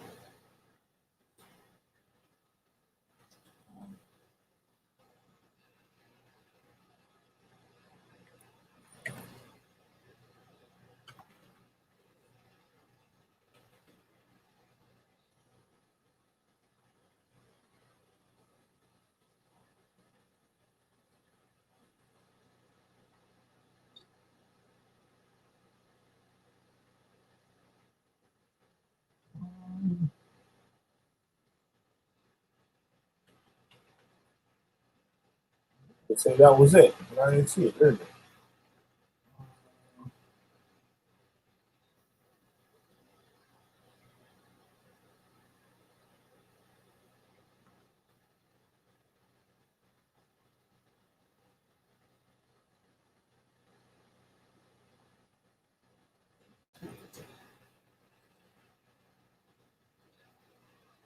Oh, I showed it in another video I had.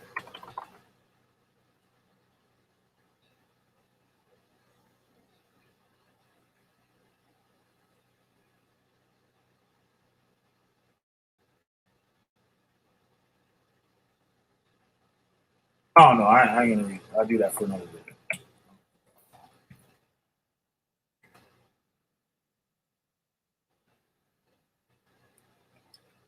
I'm not gonna read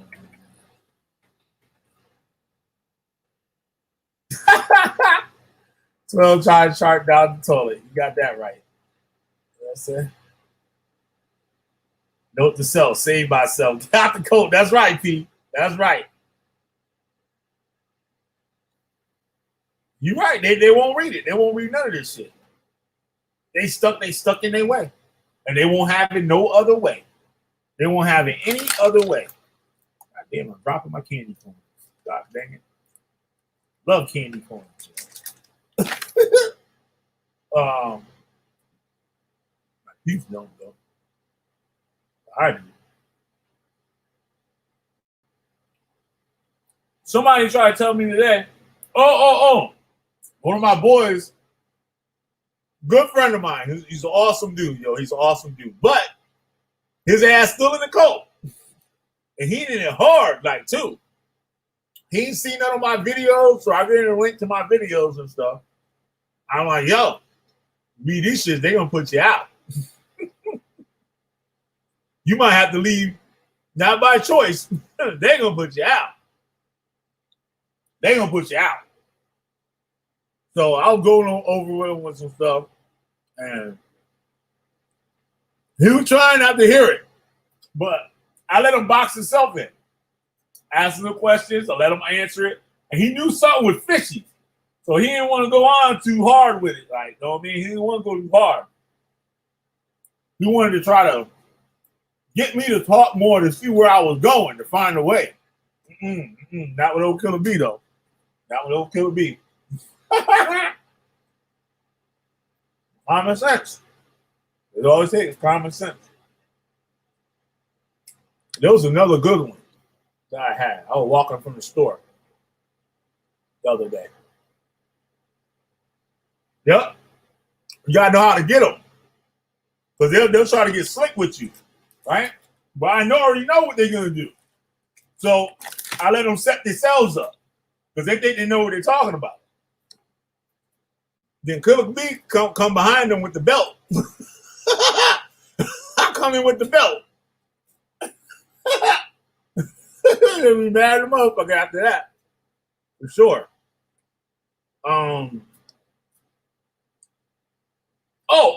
That's what it was. If they told, who was that, Paul, that they said looked like an Egyptian, right? Black people wasn't running Egypt at that time. So if he identified as Egyptian, how could he be black? White folk was all up in that mug by that time. And ran Egypt by that time. I don't know. I just say it. I ain't got no like facts and shit, but you know what I'm saying? Y'all ain't thou that Egyptian?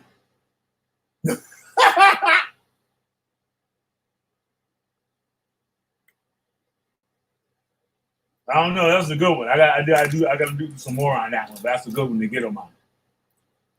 You know what I'm saying? They talking about the Egyptians and stuff. The black Egyptians were long gone. Ptolemies, Alexander the Great came through, shut all that shit down.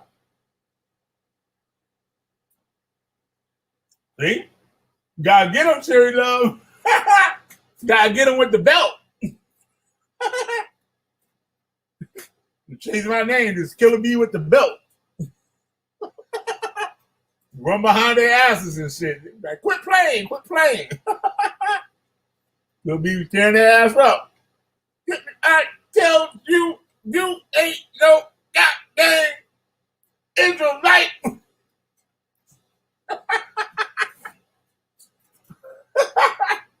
gotta beat them on every syllable. That's right. I got about the. Damn, I only been an hour and a half. Shit, I got here longer than that. I got something else there. I got. Oh, this dude.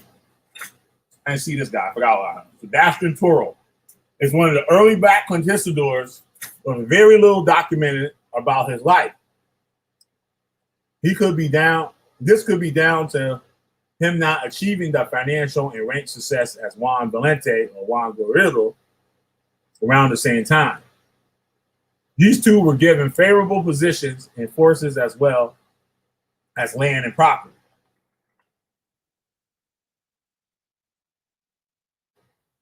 One of them black websites and shit, they be giving you like fucking minimal information and shit. Toro was brought from West Africa during the 1533. Was made part of Francisco de Montejo's forces. He wasn't an unsuccessful leader overall, but definitely unlucky and overlooked at times. Having lost chunks of his forces in an earlier Yucatan campaign, he bolstered his forces with 100 slaves. Sebastian Toro was included in this expedition, and as expected, de Montejo failed here as well. Damn, I guess he wasn't shit. He would follow de Montejo's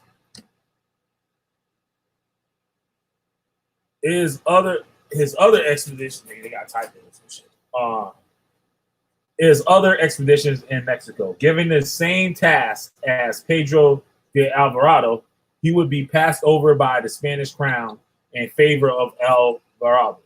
Eventually, he would establish Merida in 1542, where Sebastian Toro settled and married. With his conquistador days behind him, he worked as a guard. What stands out about Sebastian Toro is how success in his life are tied to those of his commander. Since Francisco de Monte, I hate saying that name right there, Montejo's, experienced failure often, he wasn't as heavily documented as the captain in the New World. As his career winded down, so did Toro's as a conquistador. In contrast, fellow black conquistadors like the mentioned Juan Guaidó and Juan Valente worked under successful commanders and were rewarded well for their services.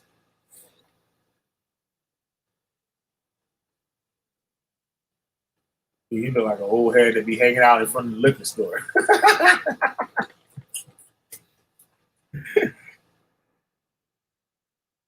You got on my drink, young blood.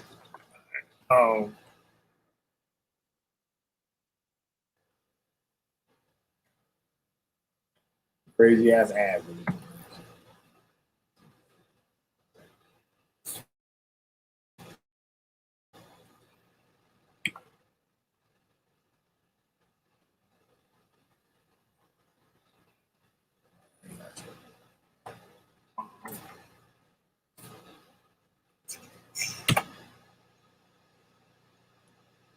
Oh, this here. I've been looking for this PDF. You won't give it to me.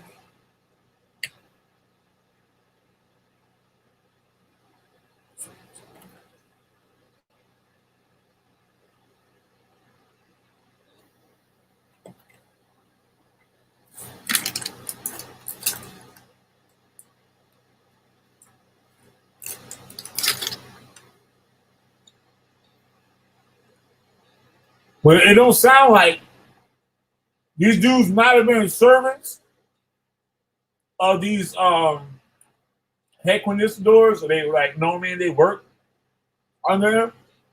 But they don't sound like some niggas that was getting beat and whipped and shit. Right? You know what I mean?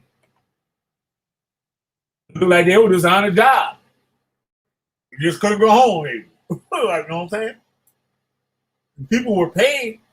They were paid. Don't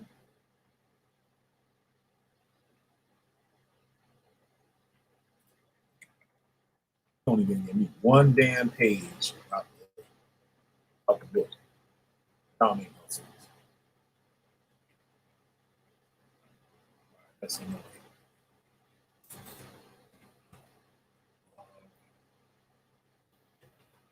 All they're gonna get.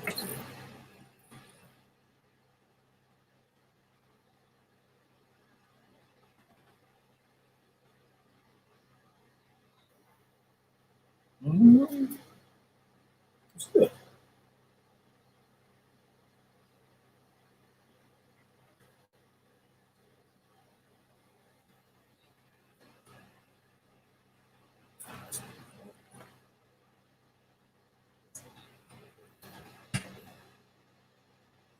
Let me go to the top. Oh yeah, I said I was gonna give this to you guys.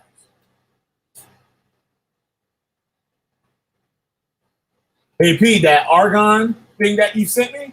That's funny. You sent me that, and they mentioned it in the video about using it in the resins and stuff like that. I got a friend that's been doing that since what?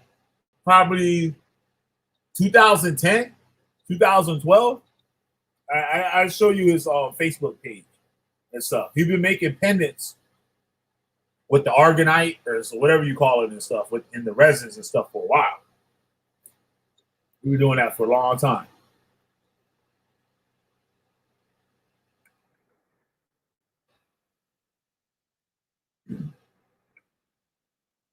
Oh yeah, one of these topics. Oh, one of the. Oh. There's the link.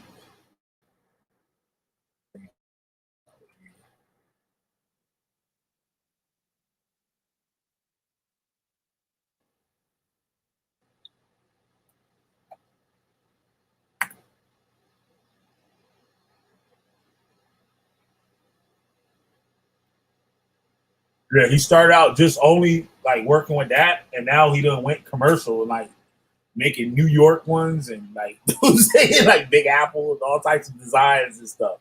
But I was like, when I was doing my whole skate rep thing, we had like a little showroom, and like we would come down. He would come down there and be skating and stuff. And he brought his stuff down one time. He was making it in the office. It was cool.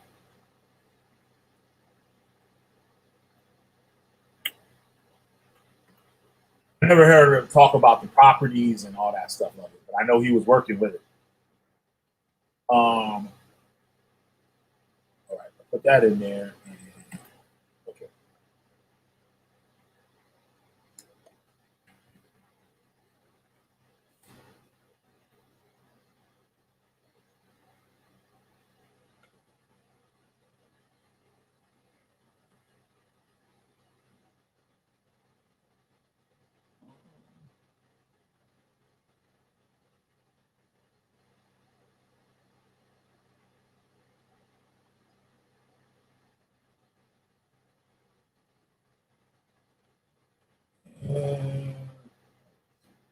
Let's see where I gotta stop that.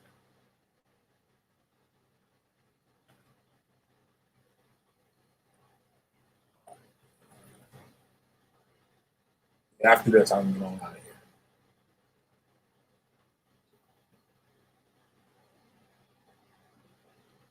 This paper focuses on analyzing Mexican history from 1570 to 1640, a time when the slave population increased exponentially and laid the foundation for modern day Mexican society and culture. It will also discuss the progression of slavery in the Spanish colonies,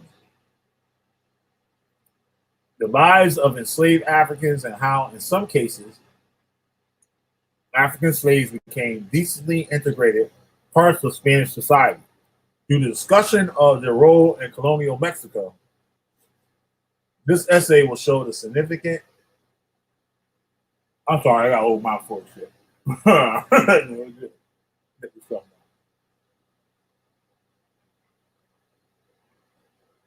All right, can't do nothing right. All right. Through the discussion of the role of colonial Mexico, this essay will show the significant contributions of Afro-Mexicans, both enslaved and otherwise, have been marginalized in scholarship and popular conception of Mexican history, and how they helped to create one of the most multicultural societies in the world. Even before the wholesale annihilation of the natives via warfare and the Columbian exchange, the trickle of African slaves flowed into the Americas. Steadily, the African population grew. By the mid-16th century, they outnumbered the Iberian-born Spaniards. The influx of Africans, that's deep. So that's crazy. Because we got, how can I put this? We got like Mexico, right? The last thing somebody think about Mexico is black or African. You could do that in Puerto Rico. You can do that in Cuba. You can do that in South America, anywhere. But Mexico, that's like the last place you think in some black slaves been. Like seriously, like when's the last time you heard of a black Mexican or slavery, black slavery in Mexico? That's something I never even seen in history books in school or none of that, right? So they're saying by the mid 16th century, they outnumbered the Spaniards. The influx of Africans into the Americas was due to the influence of one Bartolomeo de la Casa, a Dominican friar, lawyer, and historian, an incredibly influential person in the formation of colonial Mexico. It was he who argued that the Indians required aid for their Catholic Spanish brethren in becoming civilized. It was he who argued that the Indians required aid from the Catholic. See? Remember what I was saying, Cherry?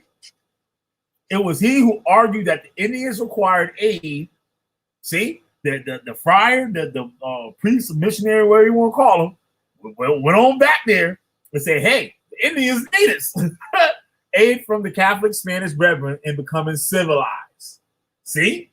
Yeah, we can civilize these heads and shit. They almost got it. Yo, they kind of remind me of Israelites.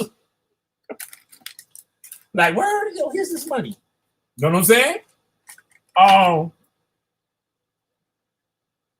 This coupled with the laws of Burgos in 1513, which dictated the Spaniards would help the natives to find the righteous path, meant that American Indians could no longer be used for labor. Wow.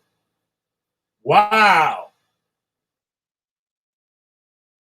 With the natives rendered unavailable, the Spanish turned to Africans and shipped them in by the thousands during the late 16th and early 17th century.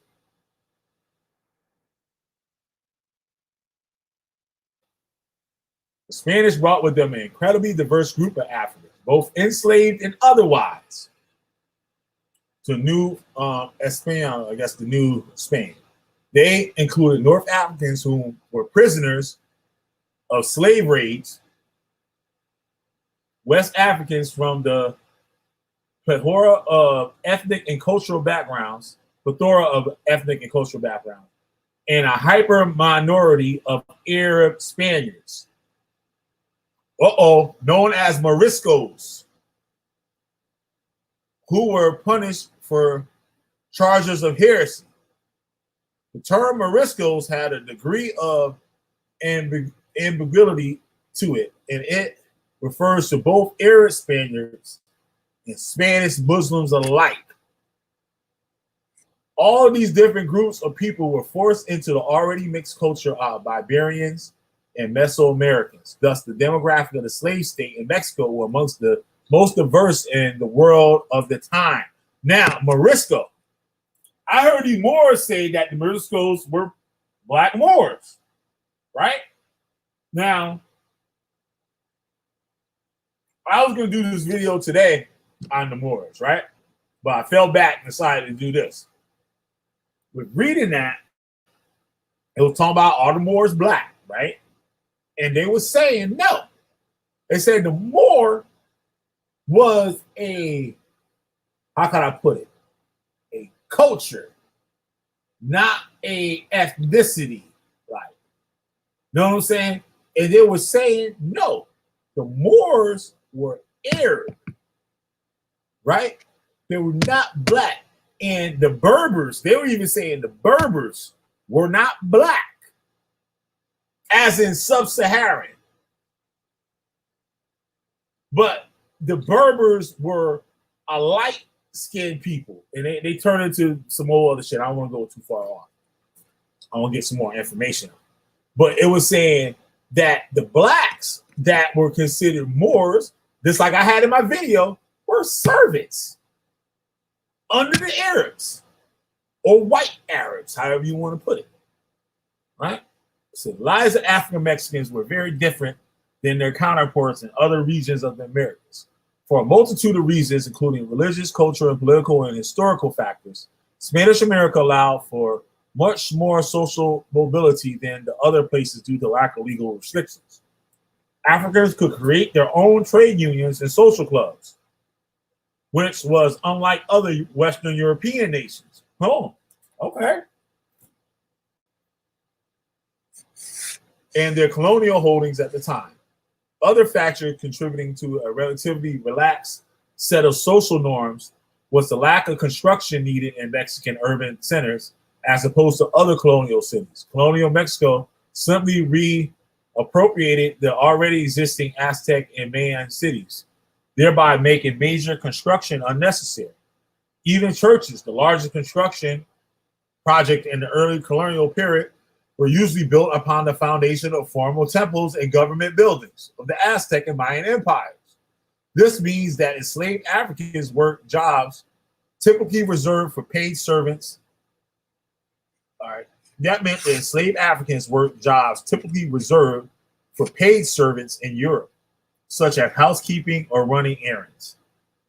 Therefore, they would often be normalized and quasi-accepted in the eyes of the white population. Although the lives of the Africans varied from region to region, very little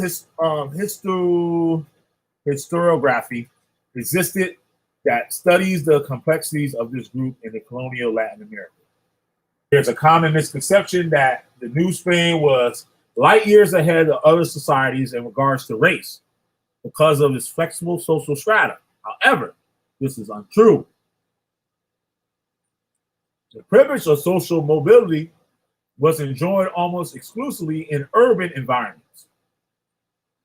In the countryside, large land estates, both native and Spanish run, dominated the landscape. These estates operated in a way that was much more consistent with traditional European rigidness. Although there was at least some chance for Afro-Americans to move up the social ladder, racism and discrimination ran rampant throughout the colonial Mexico. Any attempt to argue that colonial Mexico was any better off than other colonial holdings in the Americas is problematic. This explanation is often done in comparison to the slave society of either the United States or Brazil. While both these two cultures had their own problems, it is impossible to say that society was better in terms of race relations in the context of slavery.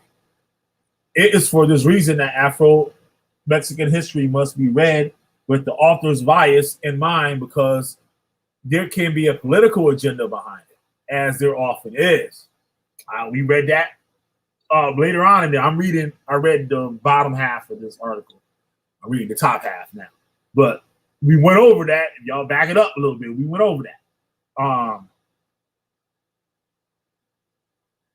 Any discussion of culture must be undertaken with extreme caution, as classification and terms used by historians have a tendency to draw harsh, unforgiving lines that do not account for exception or flexibility.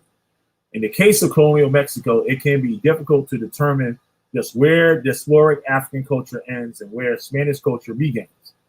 It appears that both the church and secular authorities supported the institution of a quasi-caste system that was met with limited success. Despite what any institutional authorities may have wished, it appears that there was a substantial intermingling of the population in social, sexual, and matrimonial terms. The history of the intermarriage between Amerindians and Iberians is a well-documented one, as the majority of modern-day Mexicans can point to at least some degree of indigenous heritage in their bloodlines.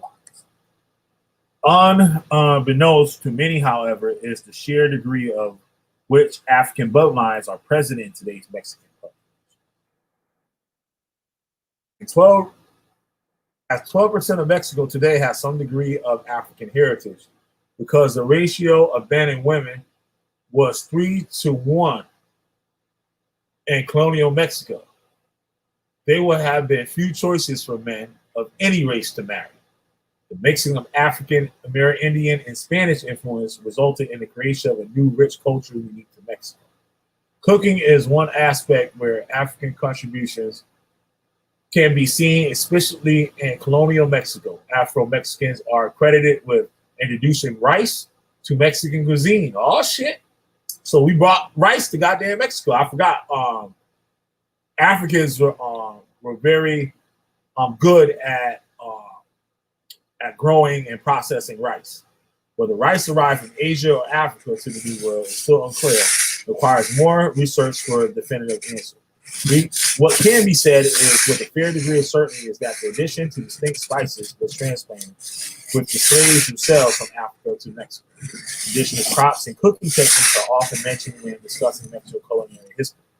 Yet the majority of information and popular opinion largely ignores African contributions to Mexican diet and food culture at large. What many historians and Mexicans do not realize is the original pioneers of many dishes that are now considered to be staple in Mexican cuisine were most likely African. As previously mentioned, slaves often worked in the household, which included kitchen work. After giving a cursory explanation of what the master of the house wanted, slaves would fill in any gaps regarding cooking what they already knew. The variety of spices, which, according to many, is what gives the food its identity, were introduced by Africans based off the diets they had accustomed back in Africa. It has only been in recent years that the massive contributions of African culture and Mexican diet have been acknowledged. Jeffrey M. Pilcher monograph is one of the most recent works done on this subject, and indeed is the only source to be found in mass circulation dealing with this particular issue. It goes into what I read before.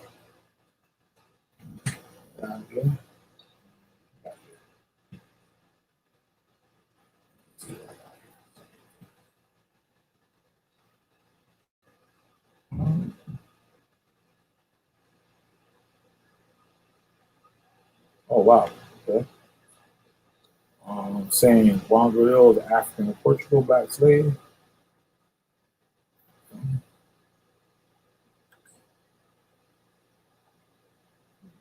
There's some more of them. One Portuguese, African, and Portugal black.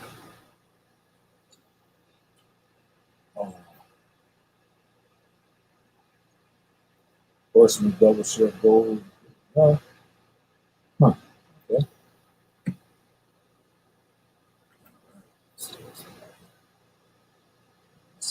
Picture there we got there.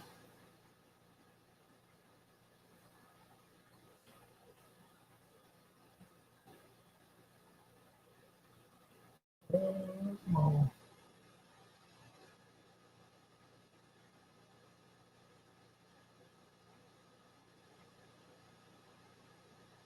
Oh, Montezuma. Shit. Wow. Okay.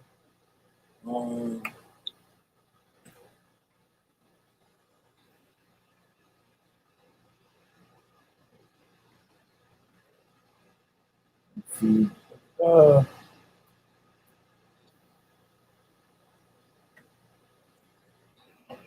This. Okay.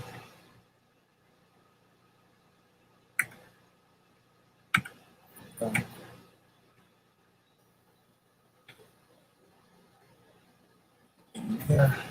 We got this.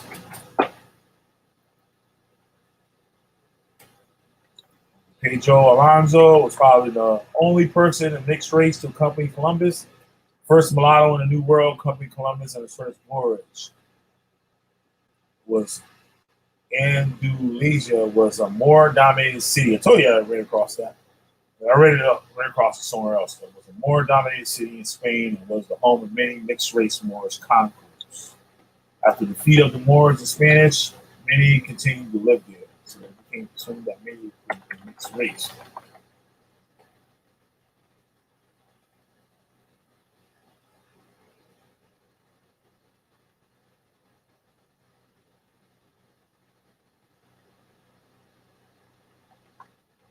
They said the Canary Islands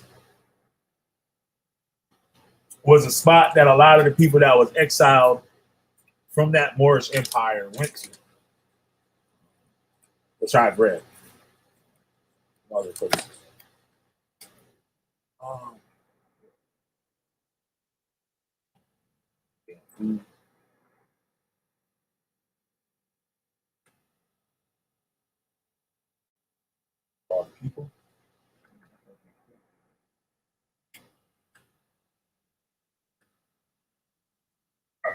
Um,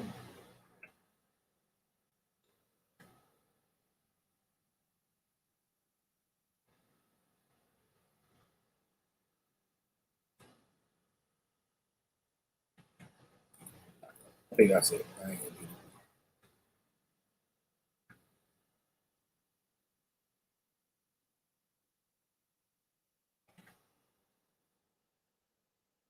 it. Like an old ass website.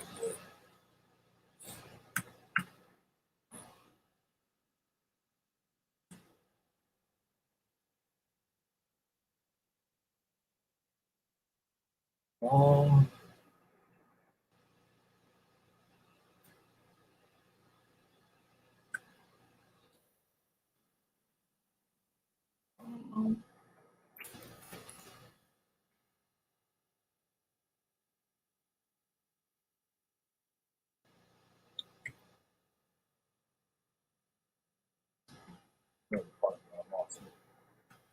yeah, I think that's about it.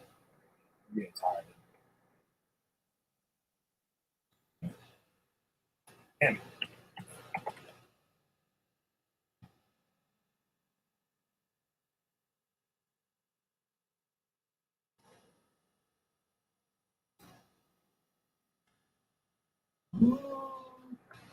Yeah.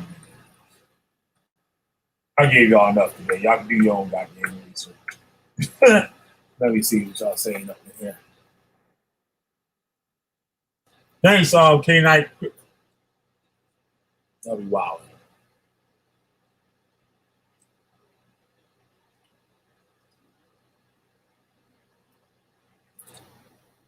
So what this is teaching us is right is supreme, right, Kobe? I don't know where you got that from. I'm trying to figure out where you got that from. But I don't know.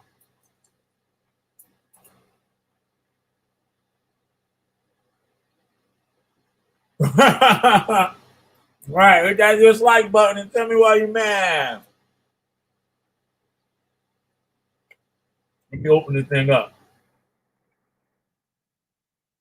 We talking about, I think I could speak for Cherry and say all the goddamn brews. I don't even know what y'all talking about, but whatever Cherry said, I know what she's talking about.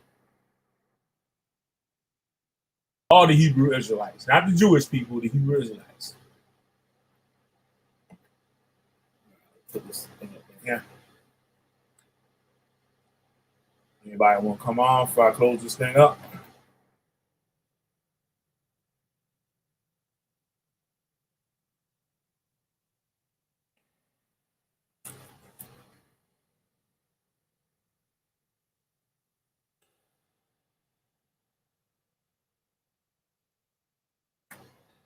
All right. But panel, anybody want to come on, talk shit, get beat up, or whatever? Tell me how much you hate me, how much you love me. We'll link in the chat.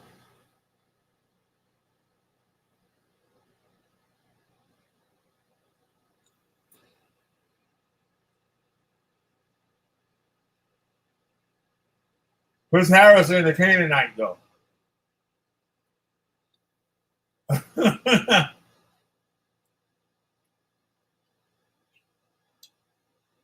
Cherry talking about all the brews, man. I guess doesn't need nobody else want to say that.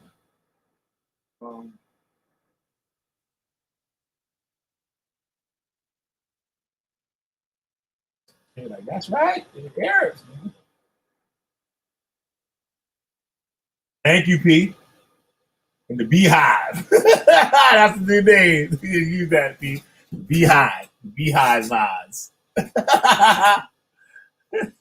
Shout out to my Beehive. I like that, P. You get props on that one. I'm going to use that shit. The Beehive. Shout out to the Beehive.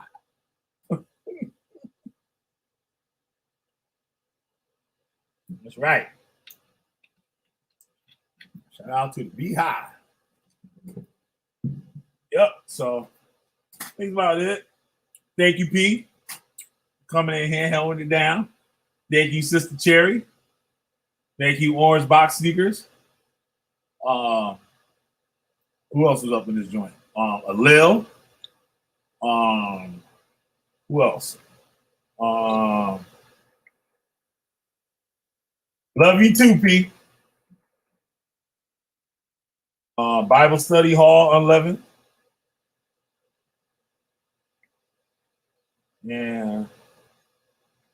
I think I'm gonna have to look at it through this here. Malak. What else we got? Somebody else.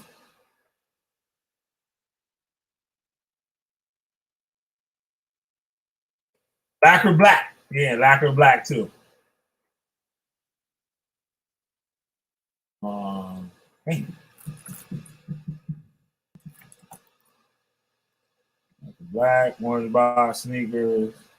Oh yeah, and Trey Titan. 181. Shout out to all of them coming through. So that get my monkey ass on out of here. Get my monkey ass out of here. 3 o'clock in the morning. And yeah.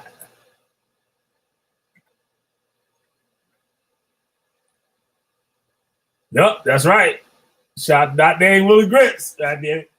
Hit that dislike button and tell them why you mad. I gotta put the video together. Thanks for putting all the people up in there. Yeah, special shout out to all the wonderful chat. Lil, Orange Box Sneakers, Bible Study Hall 11, Malak, Chiza something y'all. That guy won that didn't know how to act. Ken Knight, Chris Harris, facts off, and peace and love to you. That's right. Yeah, yup. Started to do something because I ain't made like a lesson type video in a minute. I can't be talking shit every damn day. You know, I like talking shit. I do enjoy talking shit. That's like one of my favorite pastimes. But yeah, shout out to old Willie Grits. Yeah, they did a thing for him last night. They lit off a whole bunch of balloons in the park. Man, burned some candles and stuff. I told all the niggas they ain't Puerto Rican. Puerto Ricans be doing that shit. So. And Willie Grits ain't Puerto Rican. So I don't know why y'all did burning candles and shit. But Puerto Rican candles. It was cool. It was nice. It was like some straight up you know what I'm saying? Yeah, I got stacks of sound bites. Yup. Hell yeah. I got quite a few videos. Like his first one was dope that he did, had Lamont mad at the motherfucker. And Cube, I let Cube know and stuff. Cube gave his condolences and stuff. Shout out to Cube. Cube had the first conversation with Willie Grits on my show. Nope. And Willie, and I listened to it, and I was in error on that video too. I listened to it. I was like, I'm a fucking asshole. Like, you know what I mean? Because I'm used to Cube just dragging shit on and shit. I got a short attention span. So that shit be irking the shit out of my ass. Walking people around the damn block and shit. But the thing that he was talking about, he was on point the whole way from start to finish. And like Byron, like No Face Killer, he just didn't know how to act. He was just like stuck in his way and didn't get it. Willie Grits totally got it. He totally got it. I wasn't paying attention, so like I was just talking shit. I was only listening to half of what the fuck was going on. They was asking me questions. I was like, shit. All right. They were like, what do you mean? I was like, I don't know, nigga. I wasn't paying attention.